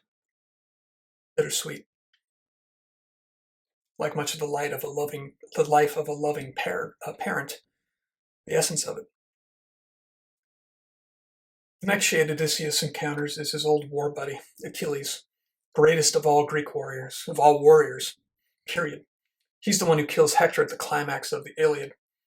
Hector, the greatest warrior of the Trojans, can only run from him. He knows Odysseus well, knows his tricks, but his latest stunt makes even Achilles shake what's left of his head. Quote, son of Laertes and the gods of old, Odysseus, master mariner and soldier, old knife, what next? What greater feat remains for you to put your mind on after this? How did you find your way down to the dark, where these dim-witted dead are camped forever, the after-images of used-up men? End quote. Old knife. You have to love that. It's equivocal praise. So Odysseus flatters Achilles by saying that since he's the great Achilles, he must be a king among the dead, and therefore he can't be suffering much. Achilles responds, quote, let me hear no smooth talk of death from you, Odysseus, light of counsels. Better, I say, to break sod as a farmhand for some poor countryman on iron rations than lord it over all the exhausted dead. End quote. In other words, the life of the dead, existence not as a man but as the used up after image of a man, is worse than the life of a servant of a pauper, worse than being the slave of a slave. Tell me, Achilles goes on, what news of the prince my son? Did he come after me to make a name in battle? Or could it be he did not? A few lines later he sighs, I cannot help him under the sun's rays. Again, the kind of helplessness of a parent and the hunger for the light. Gilgamesh longs for immortality through never-ending life. That's a delusion the dead Achilles can't afford. So he longs for immortality through his offspring. Happily for him, Odysseus is able to regale him with a story proving that his son, Neoptolemus, is a chip off the old block. Odysseus tells about the Trojan horse story. Neoptolemus was one of the warriors inside the belly of the horse. And one of the tricks of the story is one you don't really think about. There was a certain point at which the handful of men, 10, 12, 15 warriors inside the belly of the horse, had to decide to open the trap door in the middle of Troy, surrounded by enemies, and emerge. That took guts. And Odysseus tells Achilles that Neoptolemus was the only one who wasn't afraid. He came out of the ensuing battle without a scar. Achilles' son, turns out, is a badass, just like his dad. What does Achilles say in response? Well, as Odysseus narrates it, quote, "But I said no more, for he had gone off striding the field of Asphodel, the ghost of our great runner, Achilles Iacides, glorying in what I had told him of his son." End quote. Now, with the blood drinking in mind, you have to imagine Achilles go ruddy, his whole body blushing as he sprints off, alive again, but then fading as he uses up that little life that Odysseus' story had given him, and falling again into the shadows, himself one of them again. Now, Homer doesn't tell us what Odysseus is thinking here, but we could imagine him speak of the only Greek warrior ranked higher in men's eyes than he was, in the same way Gilgamesh spoke of the deceased Enkidu. "Shall I not die too? Am I not like Achilles? Oh, woe has entered my vitals. I have grown afraid of death." End of imaginary quote. Now, when he does die, Odysseus knows what he'll be. Not a king, not a hero, not a body. He'll truly be no body, or nobody, fulfilling the name he gave to the Cyclops. And nobody is the last thing famous glory hound Odysseus wants to be. But it's true even of old knife Odysseus. When he dies, he'll be just a used up after image of a man. Back now to Ogygia, Calypso's island. So, as we learn from Uten Epishtem what it takes to make a man immortal, you need the gods. So here, the gods have convened, as they never would be for Gilgamesh, and won't be for you, just you wait. Here they are in the person of Calypso, offering Odysseus eternal life. And when she asks him to stay with her and be immortal forever, surely all this races through his mind. Things are always racing through his mind. And surely he understands full well that they add up to a single truth. Say it with me. Odysseus, you're gonna die. And yet, he declines her offer. You could probably see it coming. Despite knowing that he will become a shade that craves the sunlight, more miserable than the slave of a slave, an after-image of a used-up man, unable even to embrace his own mother, much less a flesh-and-blood goddess. Despite knowing all this, this is how he replies. "My lady goddess, here is no cause for anger. My quiet Penelope," that's his wife, another podcast for sure, "my quiet Penelope, how well I know, would seem a shade before your majesty." You heard the word, a shade. Penelope would be like a dead thing, the after image of a used up woman, compared to Calypso. "Would seem a shade before your majesty, death and old age being unknown to you, while she must die. Yet it is true. Each day I long for home, long for the sight of home. If any god has marked me out for shipwreck, my tough heart can undergo it. What hardship have I not long since endured at sea and battle? Let the trial come." So after all this, after everything he learned in the land of the dead, and on the island of Ogygia, and on the island of the Cyclopes, with two different immortal goddesses, Odysseus is offered Gilgamesh's dream, and he says, with all courtesy, "No thank you." Instead he says, "Let the trial come." Odysseus chooses life. He chooses travel, adventure, battle, treasure, glory, change, and of course, home and son and wife. His only match among mortals, incidentally, for wisdom and wits, but as I said, that's another podcast. In short, Odysseus says, "I choose death, but lots of life before." Odysseus, you could say, is like a happy version of Gilgamesh. So he takes 4 days to build himself a boat. It's a magnificent boat. Everything he does is magnificent. And he sets sail on the 5th, a captain again. No crew, but off for more adventure, leaving the same old goddess and the immortal life of eternal changelessness behind. Because for Odysseus, all that is life without life. All that is death. Well, 7 days at sea, and what Calypso said is proven correct. He finds adversity at sea. Poseidon, remember the god who hates him, in part because he's the father of the now zero-eyed giant Polyphemus, catches sight of him, somehow free from Calypso, and before Odysseus knows it, his most recent ship is about to be wrecked. Odysseus laments, as he often does. Rag of a man that I am, is this the end of me? I fear that goddess told it all too well, predicting great adversity at sea and far from home. Now all things bear her out, the whole rondure of heaven hooded so by Zeus and woeful cloud, and the sea raging under such winds. I am going down, that's sure. How lucky those Danaans were who perished on Troy's wide seaboard, serving the Atridae. He means the men he fought with, serving Agamemnon and Menelaus. Would God I, too, had died there, met my end that time the Trojans made so many casts at me when I stood by Achilles in battle. I should have had a soldier's burial, in praise from the Achaeans, that is all the Greeks. Not this choking waiting for me at sea, unmarked and lonely. End quote. I think he tries to talk himself into it, believing that he might actually die this time, just to build his own drama. It thrills him, and it also brings out the hero. It also sometimes brings out the help, with the help of a sea goddess who gives him a magic scarf to avoid drowning, and Athena, who calms the winds as soon as Poseidon stops watching, and his own self-possession. Odysseus survives for 2 more days, holding onto a single beam from his destroyed boat. With the aid of a river god who helps him escape the ocean, Odysseus washes ashore on another strange island, his clothes torn, his provisions gone, and the temperature sinking as the daylight wanes. Pretty soon he's going to hunger for daylight.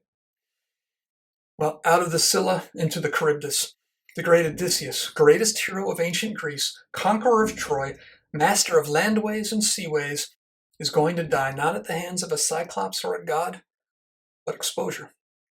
He says, "What more can this hulk suffer? What comes now? In vigil through the night here by the river, how can I not succumb, being weak and sick, to the night's damp and hoarfrost of the morning?" So, what do you think? Is Odysseus going to die?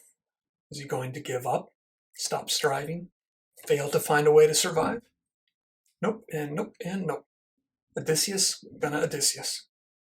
He observes his surroundings like Sherlock Holmes spies a pair of olive bushes, and he has an idea. He always has an idea. Homer tells us, "Here Odysseus tunneled and raked together with his hands a wide bed, for a fall of leaves was there, enough to save 2 men and maybe 3 on a winter night, a night of bitter cold. Odysseus' heart laughed when he saw his leaf bed, and down he lay, heaping leaves above him. A man in a distant field, no hearth fire is near, will hide a fresh brand in his bed of embers to keep a spark alive for the next day. So in the leaves Odysseus hid himself, while over him Athena showered sleep, soon, so that his distress should end, and soon. In quiet sleep she sealed his cherished eyes." End quote. This wonderful passage involves an epic simile, as well as what I've taken to calling quiet moments in the Odyssey, a term that I made up specifically to describe this artistic trait of Homer. I'll look to focus on the artistic techniques of the Odyssey in some future podcast. It's just a panoply.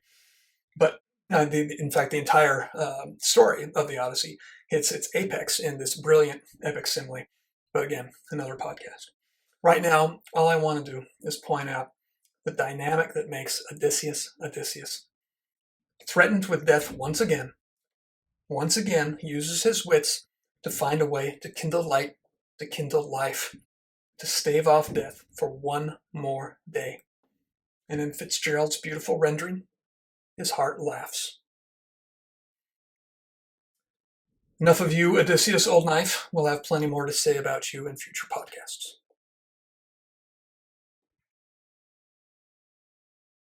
So, Odysseus, master of landways and seaways, when you told your beloved wife Penelope about your stay with the goddess Calypso, for 7 years was it?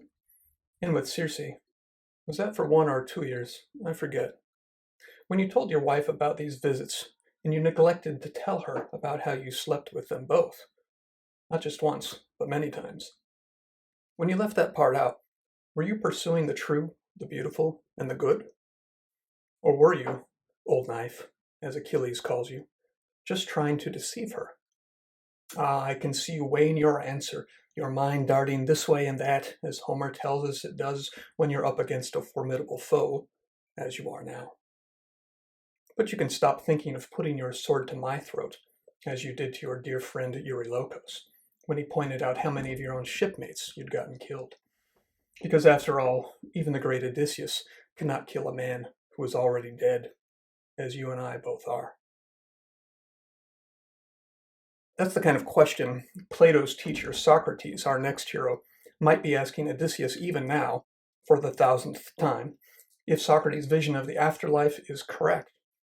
Because one of the two possibilities he entertains in Plato's Apology, the story of his defense against the charges that would lead to his conviction and execution, is something like an eternal great books seminar, but one in which you get to talk not just with your contemporaries, but also with those who have lived and died before you. A forever conversation about the most important things with the most insightful or irrepressible or extreme people in history. If reading and discussing the great books is like having a conversation with dead people, our disadvantage is that the authors are all dead while we're alive. How happy Socrates must be. Happy to be dead, because all these great minds can talk back as Socrates interrogates them. And the seminar table gets bigger every day. Quick location in history. We are still in Greece, but now the classical era, 800 years after the age of Odysseus, 300 or 400 years after Homer, if both existed in history. We're in Athens, just after the end of the 5th century, or Athens' golden age. The ancient Greeks, as you probably know, often led by Athens, invented democracy, history, theater, and they made breathtaking contributions to architecture, sculpture, science of many kinds, including medicine, biology, zoology, astronomy, cartography, mathematics, physics, logic, rhetoric, poetry, and of course, philosophy. Now, generally, scholars, historians, philosophers consider the 3 greatest philosophers of ancient Greece to be Socrates, Plato, and Aristotle. Socrates was born in perhaps 470, maybe 469, but we're sure that he was 70 by the time he died in 390.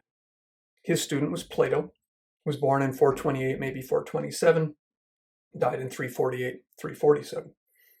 His student was Aristotle, whom we won't discuss today, but those are the big 3. Socrates' birth falls just after Athens' great victory over the Persian Empire in the Persian Wars, a history told by Herodotus, often called the first historian, and his death falls just after Athens' defeat at the hands of Sparta and its allies in the Peloponnesian War. Now, historians with a literary flair liken Athens to a tragic hero. The 5th century also was the golden age of Greek drama, the heyday of Aeschylus, Sophocles, and Euripides. It's another podcast or 10, who rose to the apex of human possibility before falling, as they sometimes but not always did, because of an excess of pride. And they landed all the harder for the heights to which they had climbed. Now, Socrates was a speaker, not a writer, on principle.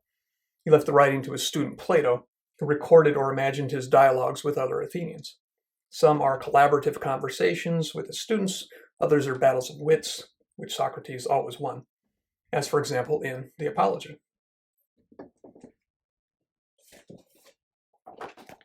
Is the book that I'll be using from, or quoting from sometimes today. I'll talk about that in a moment. But first, in one of the most famous bits of Socratic teaching, a short allegory from Plato's mammoth work, The Republic, Socrates compares the human world to a cave of ignorance. We humans are like men sitting in a dimly lit room, our hands chained behind our backs, watching a kind of puppet show, except that what we see aren't even the real puppets, but only their shadows cast on a wall. We don't even see the puppets themselves, much less the real things from which the world outside the cave, or from the world outside the cave that they represent. Animals, plants, rocks. And we have no idea of the sun, the source of all that three-dimensional life. The world of the cave, that is the world you and I are in right now, is several times removed from reality. But one day, one man frees himself from his chains, turns around, sees the puppets, recognizes the fraud, and exits the cave. He sees the real world, including the source of it all, the sun, and understands how far superior the outer world is, the cave. And so he returns to the cave to bring them this good news. But like the kid who comes in late to English class the day they're watching a movie, he walks in and his eyes don't adjust right away. He's like a blind person. He finds himself unable to adjust, and so he moves clumsily, as if he's never been in a room before, and he looks like a fool. The other kids laugh. Now, the man who escapes the cave is the philosopher. It's an allegory, right? So to understand it, you have to substitute things from outside the story into the story. Everyone else, the ignorant and arrogant men, so self-satisfied in their chains, some probably had them gilded, well, those people are the rest of us. To us cave dwellers, the philosopher seems goofy and out of place. To the man who has seen the sun, though, it is this world that seems dark.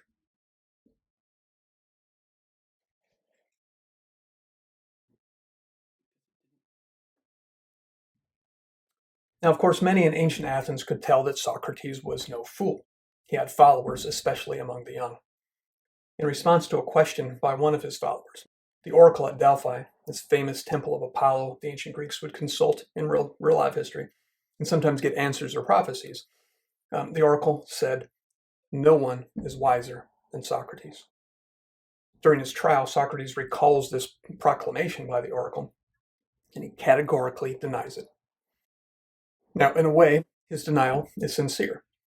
In a dialogue called the Symposium, one we won't talk about today, another Platonic dialogue, Socrates describes love as a beggar, so obsessed with its beloved that he neglects himself and his affairs because of his obsession. Socrates, of course, was a philosopher, or a philosopher, a word that means lover of Sophia, that is, a lover of wisdom, or as it's sometimes translated, a lover after wisdom, in order to accentuate the pursuit. As a true philosopher, Socrates spent all his time in pursuit of his beloved. No, not his wife, wisdom. He said he never expected fully or finally to catch her, and he certainly didn't think he had already done so, as so many of his fellow Athenians seemed to think they had. That's why Socrates famously says that if he was wise at all, it was only because he knew what he didn't know. Now, in another way, Socrates' denial of the oracle's praise is horse baloney.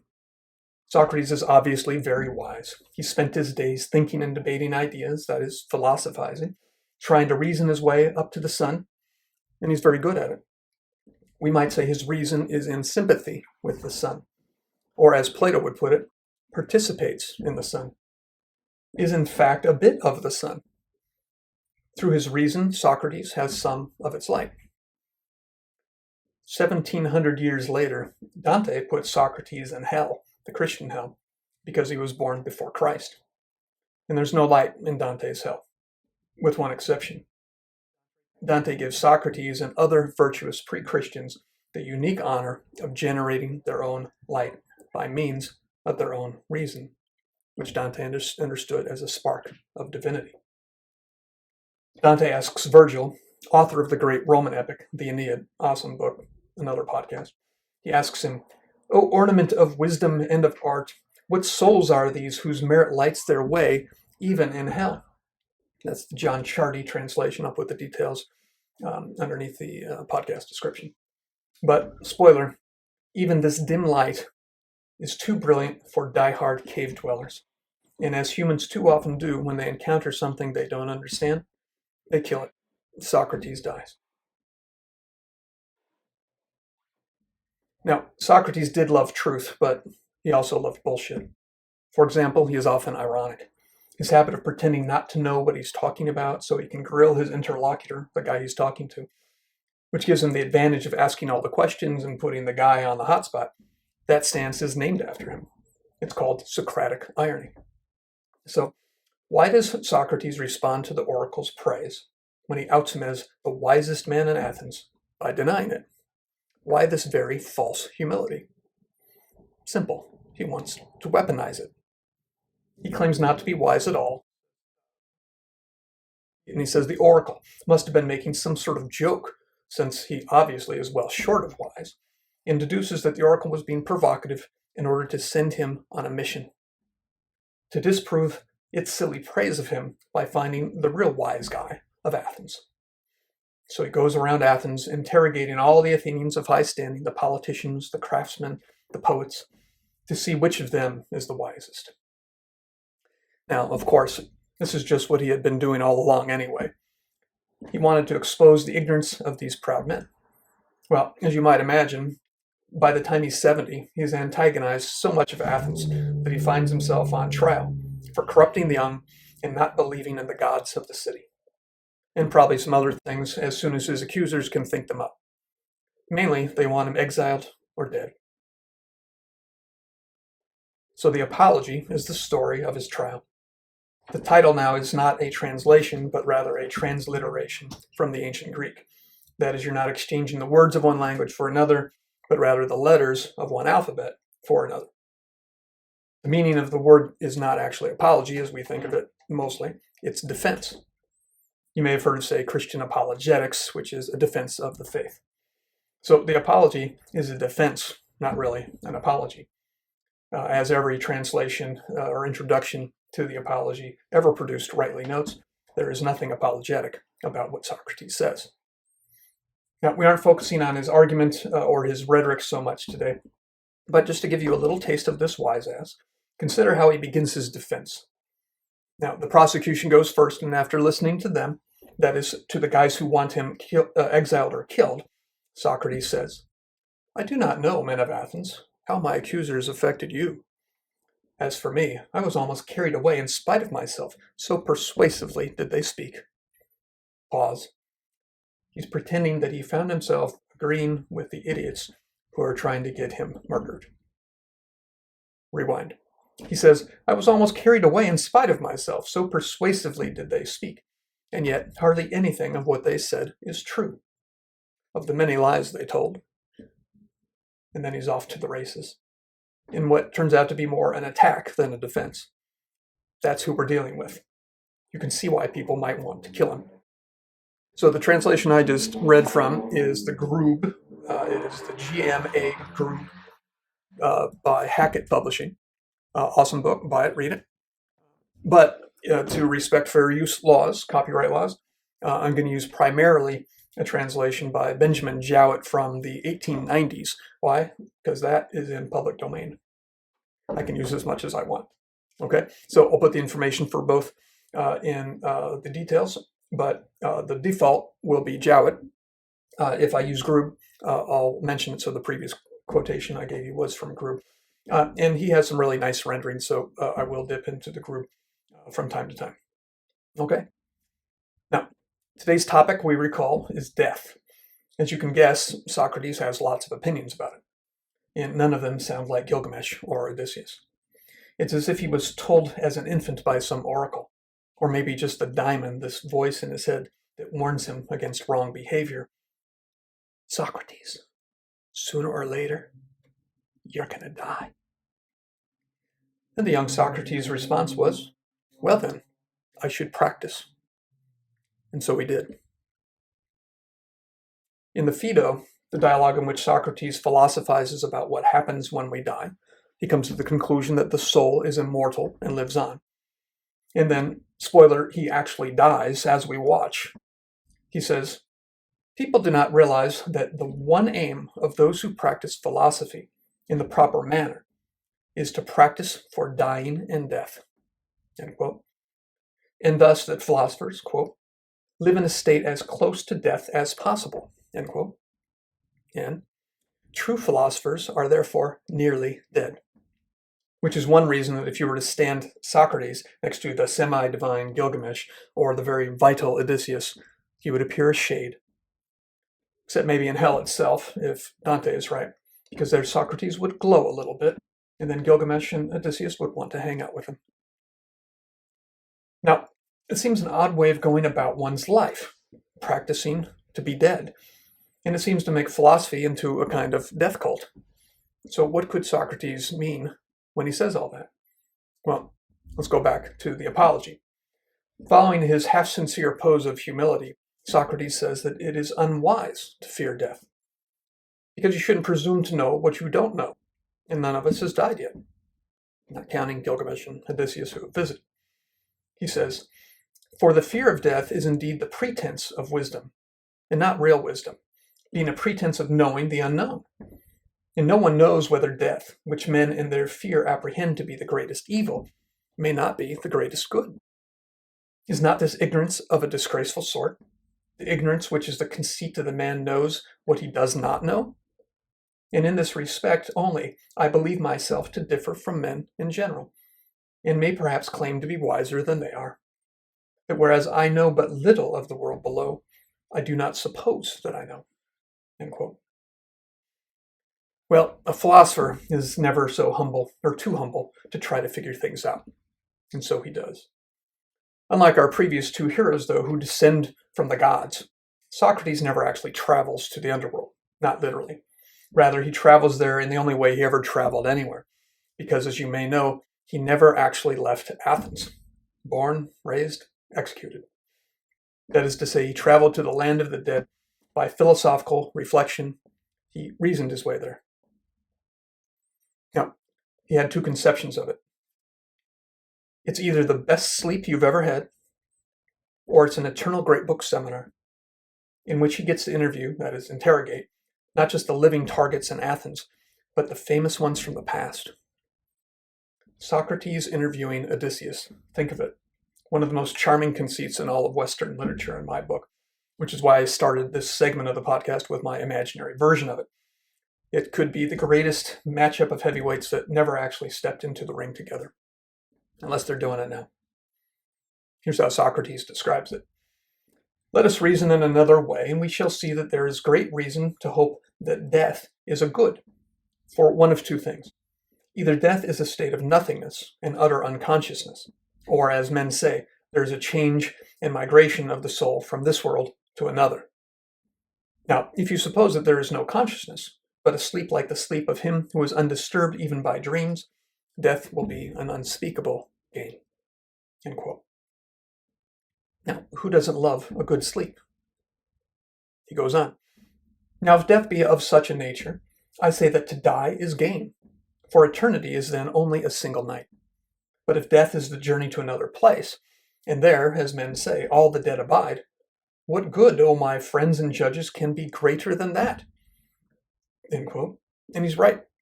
If death is an everlasting Joe's Great Books podcast, what could be better?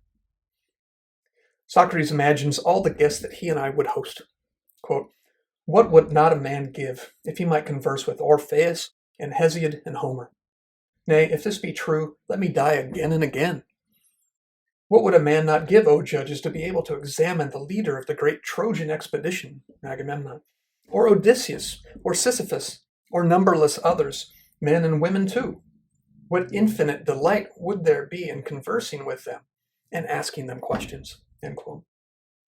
Best of all, he points out, they won't kill you for doing it down there. Part of the fun of the Apology, if you read it all the way through, is that he's constantly needling the jury that is about to vote on his innocence and then his fate. That is, his life or his death. Now, he also argues in the Apology that a person should care only about doing right or wrong, not death. He imagines someone asking him, quote, "And are you not ashamed, Socrates, of a course of life which is likely to bring you to an untimely end?" To him I may fairly answer, there you are mistaken. A man who is good for anything ought not to calculate the chance of living or dying. He ought only to consider whether in doing anything he is doing right or wrong, acting the part of a good man or of a bad. End quote. I love the metaphor there, and it was only in preparing for the podcast that I realized how many times it shows up in the text. Socrates repeatedly implies or just says that we are all actors. And of course, Socrates is on stage just now, playing his role well enough to win first prize at the city Dionysia, the great dramatic festival of the Golden Age. Well, it's another podcast, actually, several. But as we all know, the play that we are reading when we read the Apology is a tragedy. One question, though, if half of the possible afterlife options is just oblivion, just a good permanent sleep, as Hamlet longs for, why be quite so concerned about whether we behave well or poorly when the lights might just go out forever? Now, in part, the answer seems to be that it's good in and of itself to do good. Socrates says he is more worried about being caught by wickedness, which he says is a faster runner than death. How does he know? Well, most men are caught by wickedness long before they are caught by death. Needle, needle. Now, another part of the reason seems to be about simple prudence, something like Pascal's wager. The underworld, as Socrates conceives of it, is stratified. And 1 chance in 2 of long-term suffering, well, those are pretty bad odds. So maybe he's just playing it safe.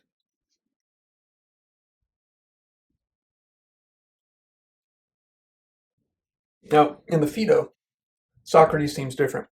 He becomes more sure, or at least more hopeful, that the second possible result of death is the correct one. That is, migration of the soul from here to some other there forever. Now, perhaps that's because in the Apology, he's approaching his conviction and sentencing, whereas in the Phaedo, he's approaching his actual death. It could also be, as many scholars think, that the Apology is a more faithful record of an event that Plato actually witnessed. We know that he's there. He offers to help him pay a fine when he's convicted, and that's one option, that he could pay a fine instead of being executed. He gets executed. Whereas Plato was not there during the Phaedo, that is the day that Socrates died. So some scholars think that the Phaedo may have a lot more of Plato's own philosophical views, not all of them shared with his teacher. Well, I'm not sure about all that, and for our purposes today, those differences don't seem all that consequential. So we'll bounce back and forth recklessly. In any case, in the Phaedo, Socrates concludes that there must be a stratification of soul that accords with the state of one's soul when it dies. That is, how virtuous or how vicious, in the sense of full of vice, it behaved during life. Those who have committed grave crimes, for example, are punished by being hurled into the abyss of Tartarus. There's another similar story at the end of the Republic called the Myth of Now, as it will, 900 years later, for his philosophical descendant and fellow executee, Boethius, another podcast, Socrates' philosophy does offer him some consolation. Quote, if I did not think that I should go, first of all, among deities who are both wise and good, and next, among men who have departed this life better than any here, needle, needle, I should be wrong in not grieving at death. But now, be assured, I hope to go among good men, though I would not positively assert it. That, however, I shall go among gods, who are perfectly good masters. Be assured I can positively assert this, if I can anything of the kind. Qualifies it. So that on this account, I am not so much troubled, but I entertain a good hope that something awaits those who die, and that, as I said long since, it will be far better for the good man than for the evil man. End quote. So there's another reason for Socrates to look forward to death. But perhaps the best reason of all is the one that explains why a true philosopher lives close to death throughout his life. Because only in death is the mind free of the body. As you may know, Socrates and Plato were dualists. They thought the mind and the body were separate, and they thought that the mind was superior. In fact, that's how he defines death in the Phaedo, the separation of soul from body. Think back to the allegory of the cave. The cave stands for the embodied world, the world of the senses, which Socrates distrusted because they can deceive us. Your eyes tell you that the sun is small enough so that you could just reach up and pinch it between your fingers. It's a joke I stole from Kids in the Hall. But your mind knows that it's actually much bigger. Now, the world outside the cave stands for the world of the mind and of the soul, which for Socrates and Plato were essentially identical. The transcendent world in which our minds, no longer chained by the body, can apprehend the sun or the forms, those essences from which all other things derive, the just, the beautiful, the true, and the good. Capitalize all of them. They're all pure entities instead of the tainted ones that we experience in the cave. Since philosophers want to apprehend truth, real truth, pure truth, capital T truth, even in this world, they don't concern themselves with lower things like food and drink or sex or fame, etc. Those are of the body, of the passions, but lover of wisdom care only for the soul. In other words, Socrates shuns many of the things that Gilgamesh and Odysseus thought were the best parts of life. As Socrates explains, quote, "It has been proven to us by experience that if we would have pure knowledge of anything, we must be quit of the body. The soul in herself must behold things in themselves, and then we shall attain the wisdom of which we desire, and of which we say that we are lovers, not while we live, but after death. For if while in company with the body, the soul cannot have pure knowledge, one of two things follows. Either knowledge is not to be attained at all, or, if at all, only after death. For then, and not till then, the soul will be parted from the body and exist in herself alone.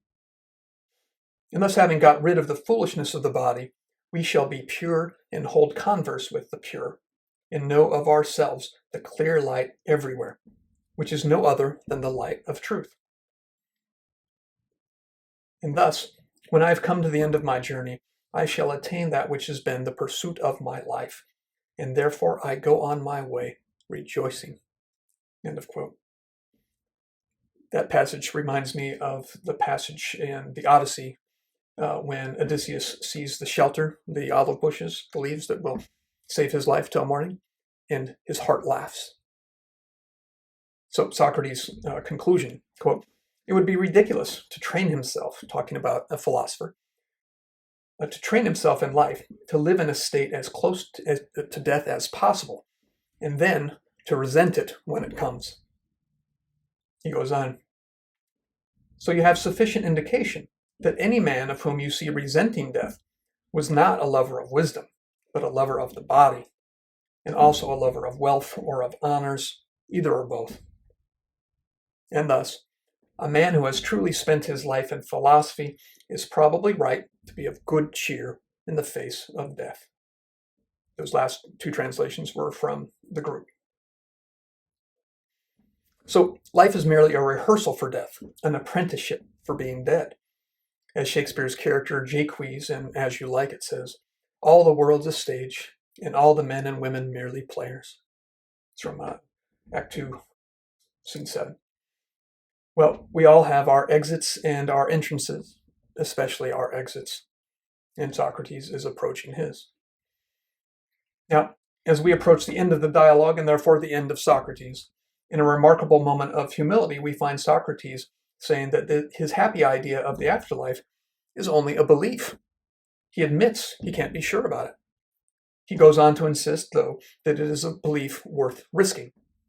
Now, Grube's translation here is beautiful. "No sensible man," he says, "would insist that these things are as I have described them. But I think it is fitting for a man to risk the belief, for the risk is a noble one." Jowett is good there too. He says, "The venture is a glorious one." Back to Grube. "The risk is a noble one. That this or something like this is true about our souls and their dwelling places, since the soul is evidently immortal, and a man should repeat this to himself as if it were an incantation, which is why I have been prolonging my tale." Ready now for the hemlock, he goes on. "But my fated day calls me now, as a tragic character might say." End quote. Again, consciously playing a role, performing for his fellow Athenians and for us. So now it's time for Socrates to die. Not just to philosophize about it, but actually to die. What do you think he's going to do? Is he going to lose his nerve? Suddenly resent the arrival of that which he's trained for all his life, the liberation of soul from body? Will he rethink his dictates of philosophy? Perhaps concoct some way to rationalize and escape? Is he at least going to delay, desperately make up some excuse to philosophize just a little bit longer? Is he even going to go soft and cry? Nope, nope, nope, and nope. Socrates really believes all the stuff he says. He drunk his own hemlock a long time ago. Now, as I said before, Plato wasn't there when it happened. So he tells the story through the eyes of the title character of the dialogue, Phaedo, another of Socrates' friends who was there. When the philosophizing is ended, Socrates calls for the poison. One of his friends, Crito, tells him there's no need to drink it just then. Other men wait until the last minute so that they can eat and drink and spend time with their loved ones. Hint, hint. In other words, they take Siduri's advice from Gilgamesh and try to wring every last bit of life out of life. But Socrates says, quote, I do not think I should gain anything by drinking the poison a little later. I should only be ridiculous in my own eyes for sparing and saving a life which is already forfeit. Please then do as I say, and do not refuse me. Crito made a sign to the servant who was standing by him, and he went out, and having been absent for some time, returned with the jailer carrying the cup of poison. The man handed the cup to Socrates, who in the easiest and gentlest manner, without the least fear or change of color or feature, looking at the man with all his eyes as his manner was, took the cup and said, What do you say about making a libation out of this cup to any god? May I, or not? The man answered, We only prepare, Socrates, just so much as we deem enough. I understand, Socrates replied, but I may and must ask the gods to prosper my journey from this to the other world. Even so, and so be it according to my prayer. Then, raising the cup to his lips, quite readily and cheerfully, he drank off the poison. That's all Jowett Grube has calmly and easily. And hitherto, back to Jowett, and hitherto most of us had been able to control our sorrow. But now when we saw him drinking, and saw too that he had finished the draught, we could no longer forbear. And in spite of myself, says Phaedo, my own tears were flowing fast, so that I covered my face and wept. Not for him, but at the thought of my own calamity in having to part from such a friend. End quote. Now others break down as well, and they all get a good scolding from their teacher. Phaedo tells us, quote, Socrates alone retained his calmness. What is this strange outcry, he said. I sent away the women mainly in order that they might not misbehave in this way, for I have been told that a man should die in peace. I didn't write it. Phaedo goes on.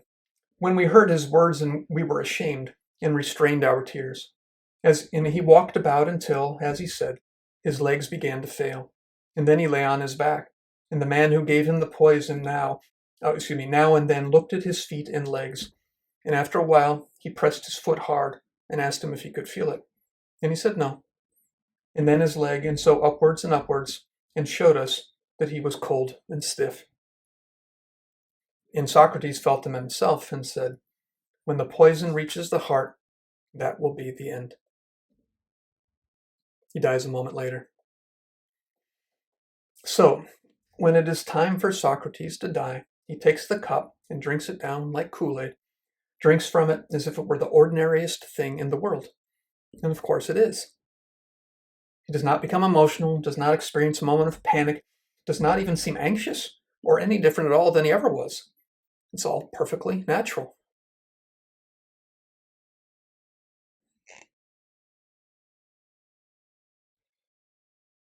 Uh-oh. Which, for many of us, or at least for me, makes it seem unnatural. Intellectually, philosophically, I see it. I admire it. I'm even awed by it. But emotionally, something rebels.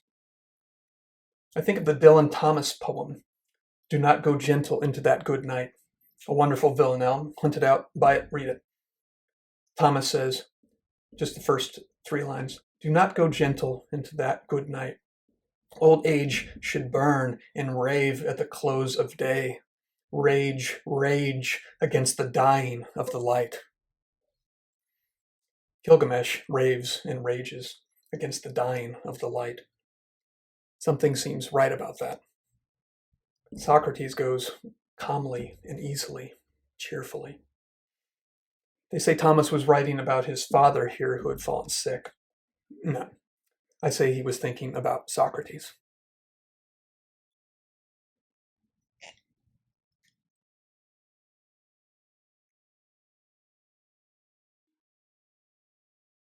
You know that Anthony, that poem was actually about Dylan Thomas's dad. He wrote it for him when he began to come to terms with his father's sickness. Kind of touching, no?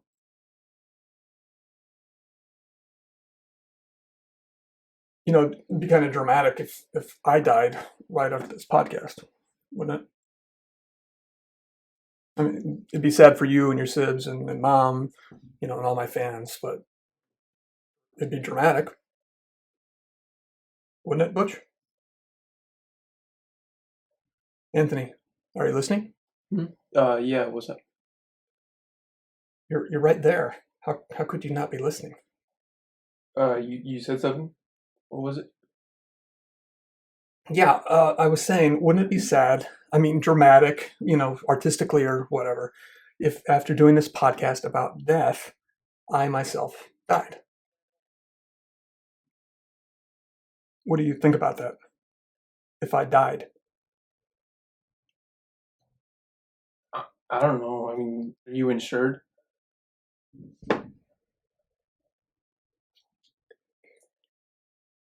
Do you have the video going? Tech already? Yeah. Okay. All right. Let's go. Let's go.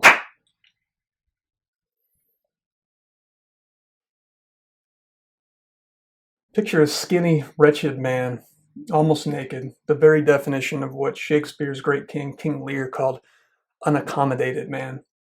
That is, man without any of the luxuries of life, like clothing or shoes or unpierced flesh.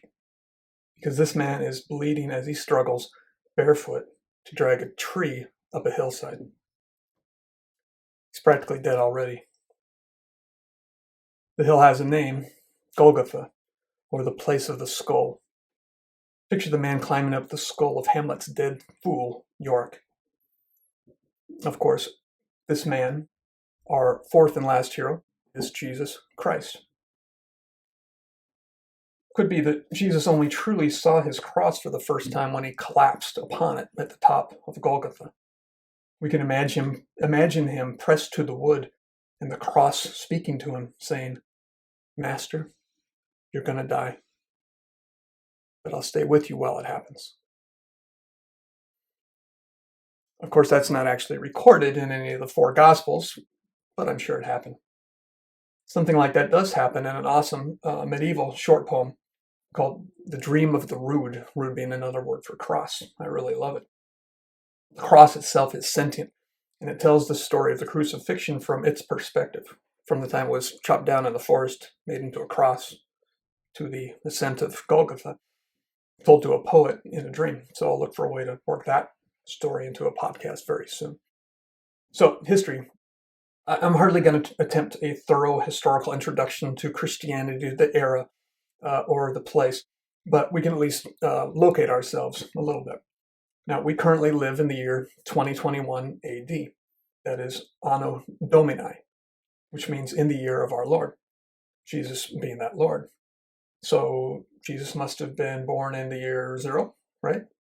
No, never was a year 0. So year 1? Nope. Modern scholars tell us that Jesus was born neither in the non-existent year 0, cool as that would have been, or the year 1. Rather, based on a variety of approaches and pieces of evidence, scholars tend to think that he was born somewhere between 8 BC and 4 BC, which means that Christ was probably born 4 to 8 years before Christ. Now, as for the Christian faith itself, I'll try to work in the key elements as we go. But remember, this podcast is about literature mainly, not history, not religion, even if most of the stories we discuss are part of some religious tradition. And I'm not a scholar of the Bible or of religion, not an evangelist for one of them. So when I talk about Jesus or Christian things, I'll try to stick to widespread Christian beliefs without refighting the Reformation. What I am is a tutor of literature, so I'll discuss Christ mainly as the hero of one of the greatest stories ever told. Now, one of the fun things about reading the Gospels as literature, as part of a great book's curriculum, is that their hero, Jesus Christ, explodes or turns upside down many of the key aspects of the heroes who have gone before him. So that's how I'm going to talk about Christ, in comparison and contrast to Gilgamesh, Odysseus, and Socrates, in regard to some of the key themes that we've discussed. So consider first their proximity to divinity. Recall that Gilgamesh is 2/3 God and 1/3 man. Odysseus, the great grandson of a god, and Socrates, just a man, the one singled out by Apollo's oracle. Well, Christ explodes the whole dichotomy. He is 3/3 God, and he is also, at the same time, 3/3 man. This is often described as the hypostatic union, the idea that he has two natures, but one person. It's a mystery, it's a paradox. You can't understand it fully. Now think about it. 3/3 man. That's how we get the skinny wretch trailing bloody footsteps as he's driven toward the crown of the place of the skull. At the heart of the Christian conception of the Godhead is one of the central Christian mysteries, a belief that defies or at least surpasses human reasoning.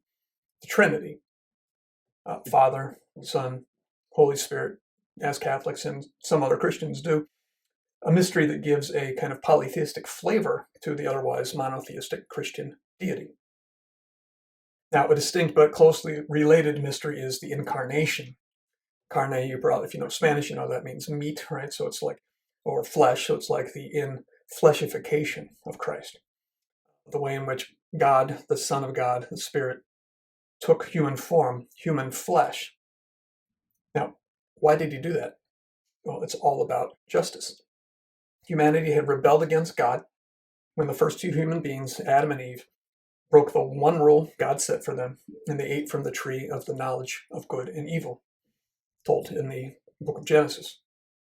That unjustified, inexcusable crime had to be justified and excused. How? Well, by means of a sacrifice.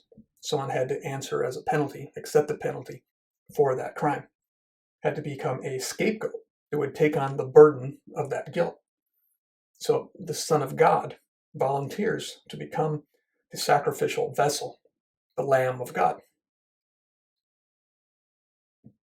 But in order to suffer and die as this victim, he has to become a man with flesh and blood and regular 1-foot-long feet. So that skinny wretch trudging up the hill is the second person of the Trinity, the Son of God. That by itself is a mind blower.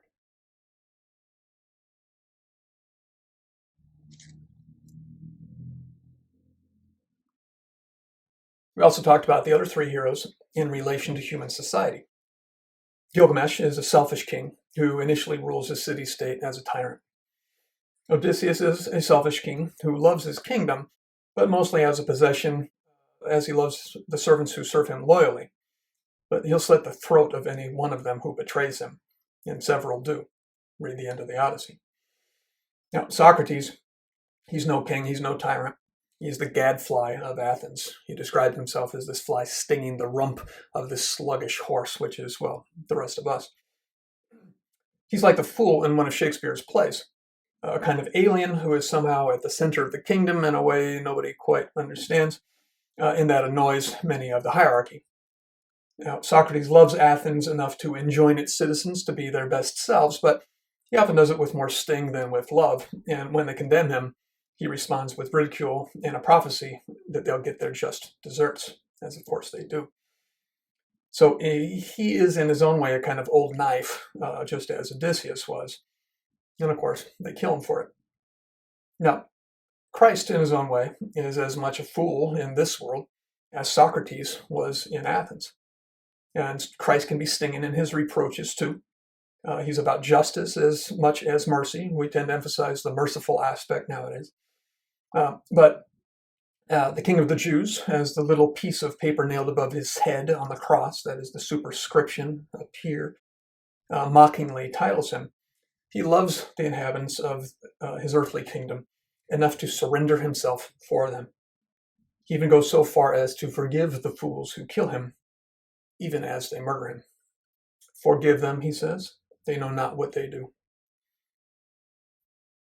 As the God who dies for his ants, mean, murderous ants, Christ seems impossibly pious and humble and loving. To me, he seems a lot like King Lear's fool. My poor fool is hanged, says King Lear in Act 5, Scene 3. In this case, hanged on a tree. Now, we also talked about our hero's relation to light. After hearing of Enkidu's dream about the underworld, Gilgamesh longs desperately, obsessively for light. Similarly for Odysseus, when he visits the dark underworld, his mother can tell he's already craving light. Socrates, we said, kindles his own little light through the spark of reason. He produces enlightenment. Now, what of Christ? Again, he explodes the category. Christ is the light. He is the sun god, S-U-N, as well as the sun god, S-O-N. He says, I am the light of the world, John 18:12. Had the gospel been told in ancient Mesopotamia, it might have been titled The Epic of Shamash. Well, back to Socrates. He's the man who leaves the cave, ascends to the real world, beholds the sun, and then returns to the cave to describe it all to the cave dwellers, to bring them what you might call the good news. Christ is the sun, S-U-N as well as S-O-N. And for love and pity of us cave dwellers, he descends and enters the cave, and the interior momentarily goes brilliant. He says, I came into the world as light, so that everyone who believes in me might not remain in darkness. John 12:46. I should point out that my standard biblical text will be the New American Bible, the revised edition. If I use a different one, I'll let you know. That'll be my default. Another category. We also talked about each hero's relation to the life of this world, that is, to mortal life. Gilgamesh loves life, but kind of in the way that a cat clings to a tree, not because he loves the tree branch, but because he loves not falling. It's more about a fear of death than a love of life. The name Gilgamesh, incidentally, may mean old man who became a young man, based on an episode that happens after Gilgamesh has heard Utanapishtim's story about the flood. As a kind of consolation, Utanapishtim tells him about a magical plant that will make a person young again. It doesn't make you immortal, you don't live forever, it just makes you young. So Gilgamesh heroically dives down deep into a body of water to retrieve it. He gets it. He plans to take it home to Uruk and test it on an old Urukian. When he gets there, still kind of selfish. But before he can make it home, alas, a snake eats it. And as it slithers away, it sheds its skin. And so now you know why snakes can do that. It's one of the features of a myth. They kind of tell us about strange phenomena and give us explanations for them. So how does all this relate to Christ? Christ is himself like a plant of rejuvenation. He brings 3 dead people back to life. Now, they will die again, but they get to go back to high school. Christ also, though, is life itself. When he himself is resurrected, he isn't resurrected back into mortal life, due to die a second time. Instead, he's resurrected into a new life, into an immortal life, to live forever, not in a dusty, dark misery like Gilgamesh's underworld, but rather a brilliant, joyous heaven like Dante's. Dante's Paradiso, beautiful description of what Dante imagined heaven must be like. Back to Christ, though, you might say that he is the tree of life from Eden, the one lost to Adam and Eve when they disobeyed God and fell, especially when he's nailed to a cross, which in some books of the New Testament is called a tree. So there he is, our second chance at the tree of life. And this time we're supposed to pick of it and eat. Jesus tells Lazarus' sister Martha, quote, I am the resurrection and the life. Whoever believes in me, even if he dies, will live. It's John 11:25. Now, we recall that Odysseus loves this life as a kind of artist of adventure and wide-ranging experience. He loves this life so much that he always finds a way to extend it. Washed ashore, soon to freeze, he finds a way to kindle a fire, therefore to kindle his life. We remember that Homer compares Odysseus tucked into an olive bush to a farmer who buries a brand in the ashes to keep it alive for the next morning. Well, Christ is the farmer who deliberately lets the brand, the embers, die out just to prove that he can quicken it. Quicken is a wonderful word that we don't use that much in a sense anymore. It means to bring to life. You think of the quick and the dead, for example. So Christ does this with Lazarus, with Jairus' daughter, and also with himself. So also, I think, with the son of a person called Naaman. But he does it with himself later in a different way. Here's the beginning of the Lazarus story. Now, a man was ill, Lazarus from Bethany, the village of Martha and her sister Mary. Mary was the one who had anointed the Lord with perfumed oil and dried his feet with her hair. It was her brother Lazarus who was ill. So the sisters sent word to him, saying, "Master, the one you love is ill." When Jesus heard this, he said, "This illness is not to end in death, but is for the glory of God, that the Son of God, him, may be glorified through it." Now Jesus loved Martha and her sister and Lazarus. So when he heard that he was ill, he remained for 2 days in the place where he was. End quote. This is an astonishing passage, especially if you know the story, or if you've heard it, but you didn't know or you don't remember that well, and you forget this one detail that you might call crucial. Christ waits for Lazarus to die before he goes to him. Lazarus seems to have been born specifically so he could die, so that Christ could raise him and convince the world of his divinity. Lazarus was a prop. Christ meant business. It was about his Father's business, not necessarily about ours. Now, it's fun to note that with Lazarus and Jairus' daughter, 2 of the 3 Jesus raises, he says the person is not dead, but merely asleep. To the people mourning the girl, he says, "Stop wailing. She is not dead, just asleep." That's the New International Version. After Utnapishtim breaks the news to Gilgamesh about the flood, that the gods will not convene for him, he's not going to live forever, Gilgamesh refuses to accept it. So Utnapishtim challenges him just to stay awake for a week, see if he has earned it. Gilgamesh seems to fall asleep almost immediately. After all, he's traveled a long way recently.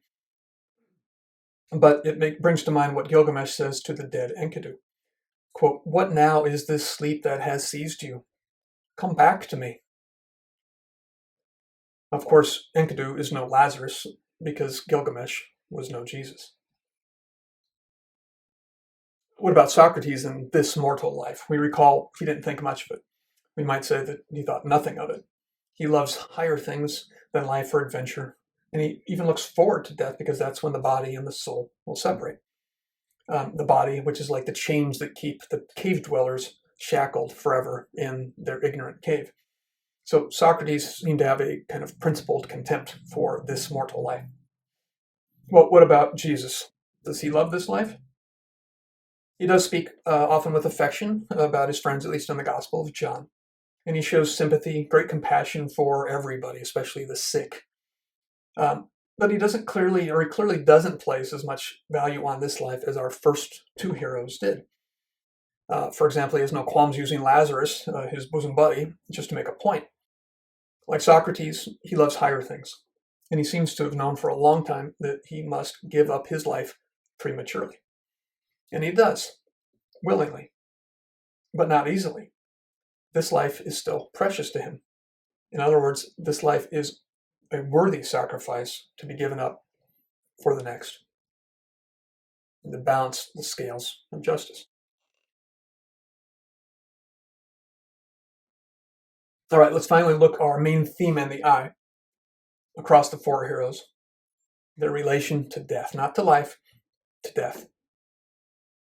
After traveling to the land of the dead by way of Enkidu's dream, Gilgamesh fears death so much that he goes literally to great lengths to avoid it. Christ could avoid death if he chose. When Judas, the disciple who betrayed him, arrives with a large crowd with swords and club, as it says in Matthew 26:47, one of Christ's followers, John tells us it's Simon Peter, cuts the ear off a slave of the high priest. And Christ rebukes him. He says, "Put your sword back into its sheath, for all who take the sword will perish by the sword." That's where that saying comes from. Live by the sword, die by the sword. "Do you think that I cannot call upon my Father, and he will not provide me at this moment with more than 12 legions of angels?" It's Matthew 26:52-3. Now, Gilgamesh in that situation would definitely have sicked the angels on his assailants. Christ, though, like Socrates, he drains the cup. Odysseus, we recall, doesn't want to die, but he's willing to risk it repeatedly in order to have the most intense life he can in the meantime. You could say his heroism consists largely in always finding a way to kindle his own light, to stay alive, to keep from dying.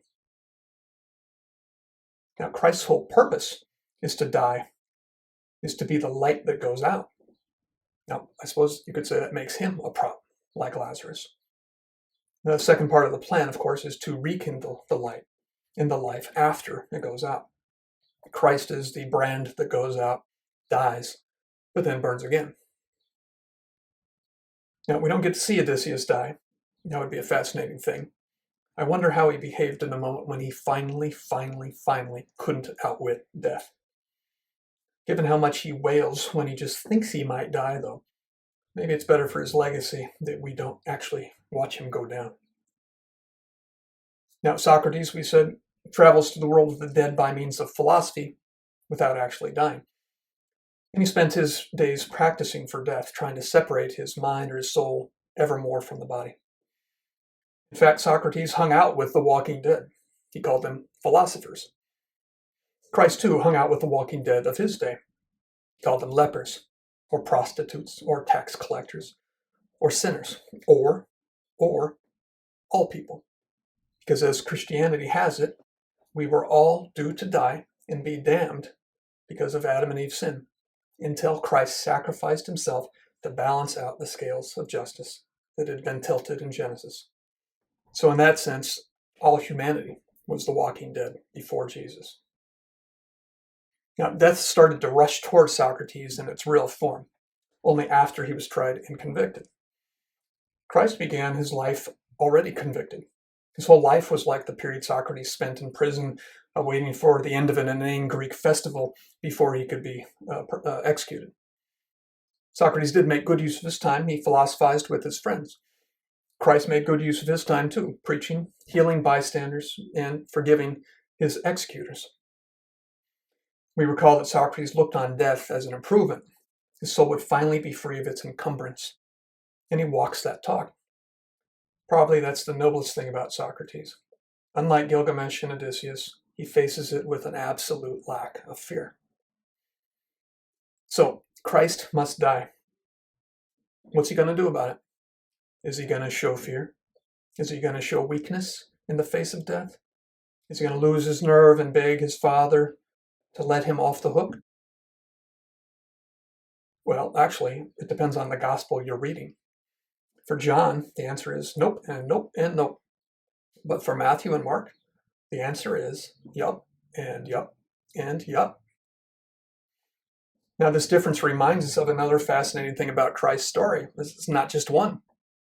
Jesus was too big a hero for just one story. So he gets four.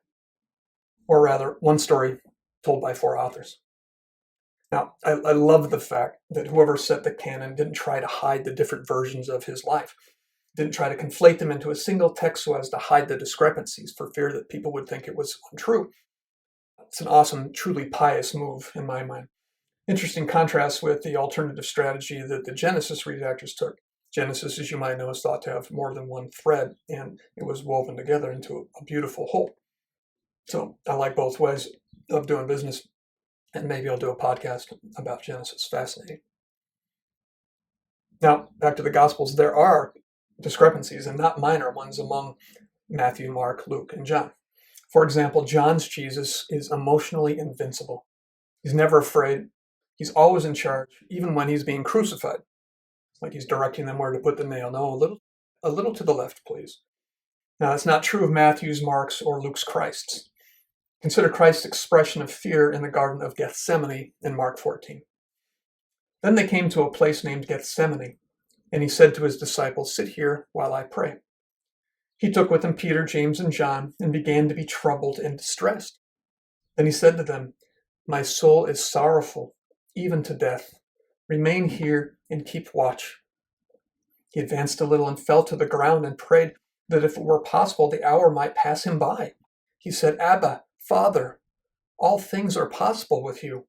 Take this cup away from me, but not what I will, what you will." That's Mark 14:32-36. Matthew's version, as usual, is similar. Scholars tell us that Mark was one of Matthew's sources. Luke, who also used Mark as a source, has some striking color in his account of the same episode in Luke 22:41-44. After withdrawing about a stone's throw from them and kneeling, he prayed, saying, "Father, if you are willing, take this cup away from me. Still, not my will, but yours be done." And to strengthen him, an angel from heaven appeared to him. He was in such agony, and he prayed so fervently that his sweat became like drops of blood falling on the ground. John's Christ isn't afraid in Gethsemane. Doesn't say anything about foregoing the cup. He has a mission, he completes it, and he does so as a deity. One of my favorite parts of the Gospel of John is when the mob comes to apprehend him in Gethsemane. When they ask him if he is Jesus of Nazareth, I love the way a small number of translations render his response. He says, "I am." All capital letters. Capital I, capital A, capital M. Here's how the New American Bible Revised Translation renders John 18:4-6. Jesus, knowing everything that was going to happen to him, remember, we're in John, went out and said to them, "Whom are you looking for?" They answered him, "Jesus the Nazarene." He said to them, "I am." When he said to them, "I am," they turned and fell to the ground. End of the quote. Now, why capitalize that verb? I think the reason is clear. It's so we think back to an exchange between Moses and God the Father upon God's introduction of himself to Moses in Exodus. It's Exodus 3, chapter 3, verses 13-14. So God speaks to Moses out of a burning bush. Very cool. "But," said Moses to God, "if I go to the Israelites and say to them, as God has asked, 'The God of your ancestors has sent me to you,' and they ask me, 'What is his name?' What do I tell them?" God replied to Moses, "I am who I am." Then he added, "This is what you will tell the Israelites. I am has sent me to you." I am who am. So God is that being who ams, that being who bees, whose nature it is to exist, who has no beginning and certainly no ending. In other words, he is that being that does not die. And yet in John 18, when Christ repeats this introduction, this name, the second person of the Trinity, the Son who was with God in the beginning and through whom all things were made, as we're told in John 1, verses 2-3. This Son is that being who, in a matter of hours, is about to die. So capitalizing the A and the M and am remind us how momentous this event is. Even giving this concept voice, saying "I am," is enough to knock the soldiers on their asses. So just a moment after that, when Peter cuts off the servant's ear, here's how John tells it. Verses 10 through just 10 and 11, still in chapter 18. Then Simon Peter, who had a sword, drew it, struck the high priest's slave, and cut off his right ear. The slave's name was Malchus. I love how it gets named. Jesus said to Peter, "Put your sword into its scabbard. Shall I not drink the cup that the Father gave me?" That's all we hear from John's Jesus about the cup. Of course he'll drink it. How could Peter or Mark or Matthew think otherwise? Now, even more dramatic and shocking to me than the difference in Jesus' words in Gethsemane are the differences in Jesus' last words on the cross before he dies. Now, many Christians harmonize the four Gospels and they come up with the 7 sayings of Jesus, and they have a particular ordering for them, and it does make sense. But to me, it seems more likely this is just my amateur opinion, that each gospel intends us to think that the last thing it records Christ as saying is the last thing that he said. If the author knew that Christ actually said something after the last thing recorded in the gospel that he himself wrote, well, why wouldn't he have included that? It's important information. So it's a huge debate. In any case, I prefer, as a reader of the gospels, primarily as literature, to treat each gospel as complete in its own eyes, and that's how I'll talk about them here. So, as usual, John emphasizes the 3/3 aspect of his hero. Jesus' last words are, "It is finished." Then he bows his head and gives up his spirit because he was damn well ready to do so. Chapter 19, verse 30. Now, Matthew and Mark, they emphasize the 3/3 man aspect. Jesus feels forlorn. He says, my God, why have you forsaken me?" Now, Christians know that he's quoting Psalm 22, which is very cool, a very cool psalm. But I certainly don't see that as a reason to think that he didn't actually feel what he was saying. I think that's why he quoted Psalm 22. Now, Luke's Christ is caught somewhere between, as usual. I like the New American Bible's translation because it calls the darkness that descends upon the land at that moment, specifically an eclipse of the sun, which surely we should also read as an eclipse of the sun, S-O-N. It was now about noon, and darkness came over the whole land until it was 3 p.m, because of an eclipse of the sun. Then the veil of the temple was torn down the middle. Jesus cried out in a loud voice, "Father, into your hands I commend my spirit." And when he had said this, he breathed his last. It's one of those lines that makes you think that gospelist, the writer of the gospel, Luke, thinks that was the last thing Jesus said. And I think that is usually the 7th of the 7 sayings. Now, it's the Mark and Matthew versions that get me, or the one version, my God, why have you forsaken me?" We have 4 gospel accounts. 2 of them say Christ devoted his last words to this astonishing expression of despair. Gilgamesh was 2/3 God, but in his last moments, Jesus was 2/4 what? Man? Skeptic? Apostate? Why? Given how he explodes all the other categories we've discussed, we might expect him somehow to be even less afraid than Socrates. He's not. Why? Well, for one thing, his death is an astonishing, terrifying thing. Christ is the light itself, and the light goes out. Now, think about it in terms of the allegory of the cave. Christ is the sun, but the sun sets.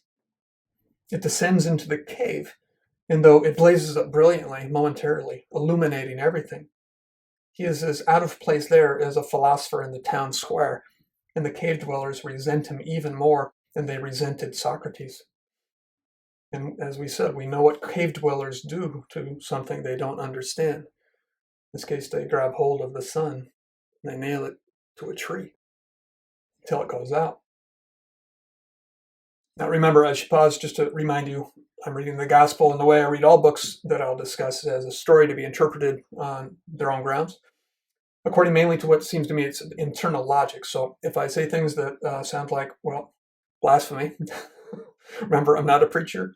I don't claim to be. I'm just a reader. So remember, disagreement, debate, and sometimes provocation is part of the dynamic of the great book's approach. So Christ cries out in despair. Does this make him less brave than Socrates? Maybe. But probably not.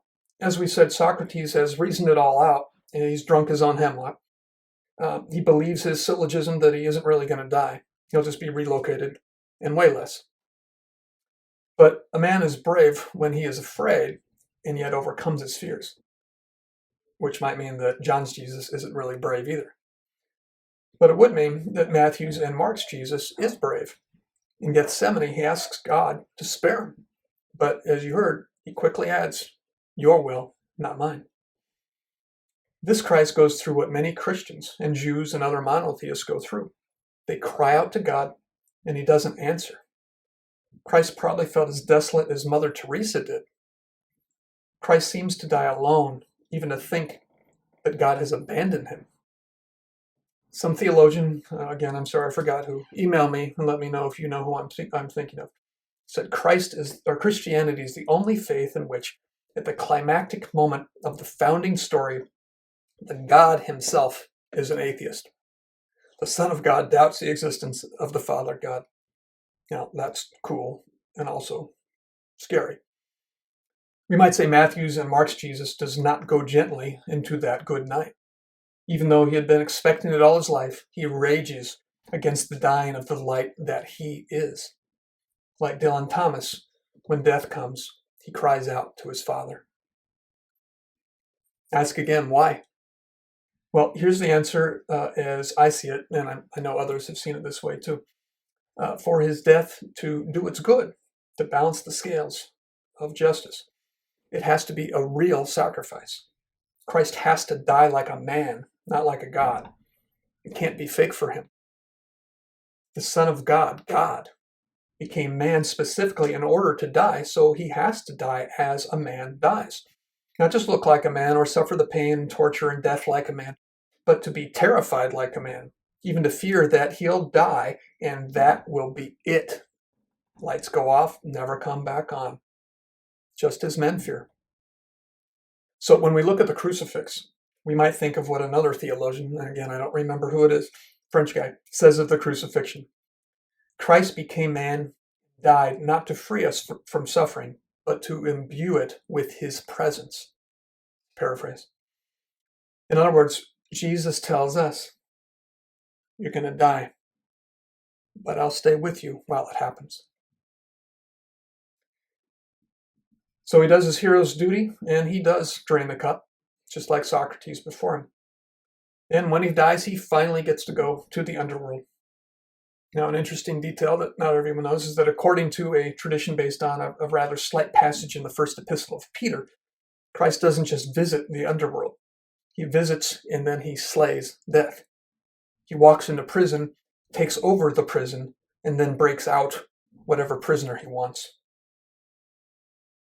In case you haven't noticed, that's rather badass. After all, he's 3/3 capital G God.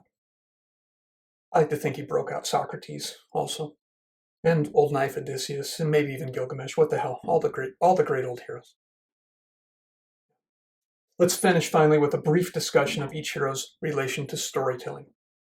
Gilgamesh, we recall, inscribes his story on a stone. This literary fame is a kind of consolation prize for the literal physical immortality that he would never get. Odysseus is very vain. At one point, he bribes the bard to sing his exploits so he can listen.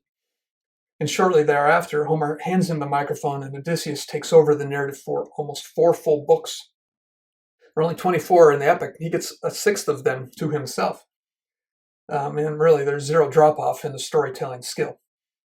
But most important of all, I'd say Odysseus seems consciously to be composing his own epic about his very favorite hero, insofar as he lives in such a way that poets will long to capture his exploits, his irrepressible character in their verses. Socrates defies the state until he's put on trial for it. Instead of defending himself like a man who doesn't want to die, he taunts them. So it's not hard to imagine that at 70 years old, Socrates knew that a very dramatic story would do more for his philosophy and his legacy than another handful of years of quiet philosophizing. In the audience, he spied his student Plato, who for some reason always wrote things down. And so I think Socrates put on a show for people to read in 2021.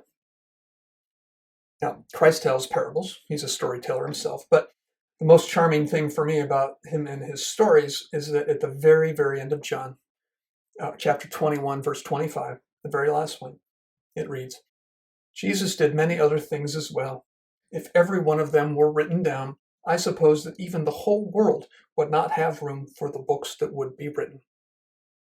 Christ, the Word of God, as in John 1:1, explodes literature and he explodes the world.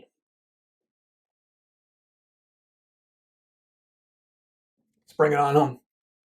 We've discussed Gilgamesh, Odysseus, Socrates, and Jesus hates Christ in terms of life, afterlife, and death. Gilgamesh fears death almost pathetically. Yet he achieves great things because of that fear. We're still reading about him today because, you could say, of his unwisdom. In the end, he settles for the finite life, but grudgingly. I think if you give him one more chance at it in the very last page, as he's bragging about his walls, he grabs the apple from the tree of life and eats it. Odysseus loves life more than he fears death, but he'd rather live life as intensely as he can instead of living life forever as an accountant. We're still reading about him too. Now, Socrates claims to prefer the afterlife to the life, to believe, therefore, that death is the cure for the limitations of life, and he does walk the talk. He believes in the eternal life of the soul, and I hope he's living it, even now, to Odysseus's eternal annoyance. Socrates never liked this life all that much anyway, and therefore he can let it go without raging. Christ is unique, as always, because he is not really or not only a man. He is God, and his life and death are part of a mission to reorder the cosmos. But he was also fully a man, there's that paradox, and lived and died as a man. His life is one we are supposed to imitate, if necessary, and be ready to sacrifice ours back to its source, to the Son, S-U-N, and the Son, S-O-N. And here's the key: despite how much we love it. And that gives us 4 possible models for our own lives and after. So we'd better pick one and pursue it, because, like I said, be hotches, remember, we're all going to die. Except for you, Sam. And we're done.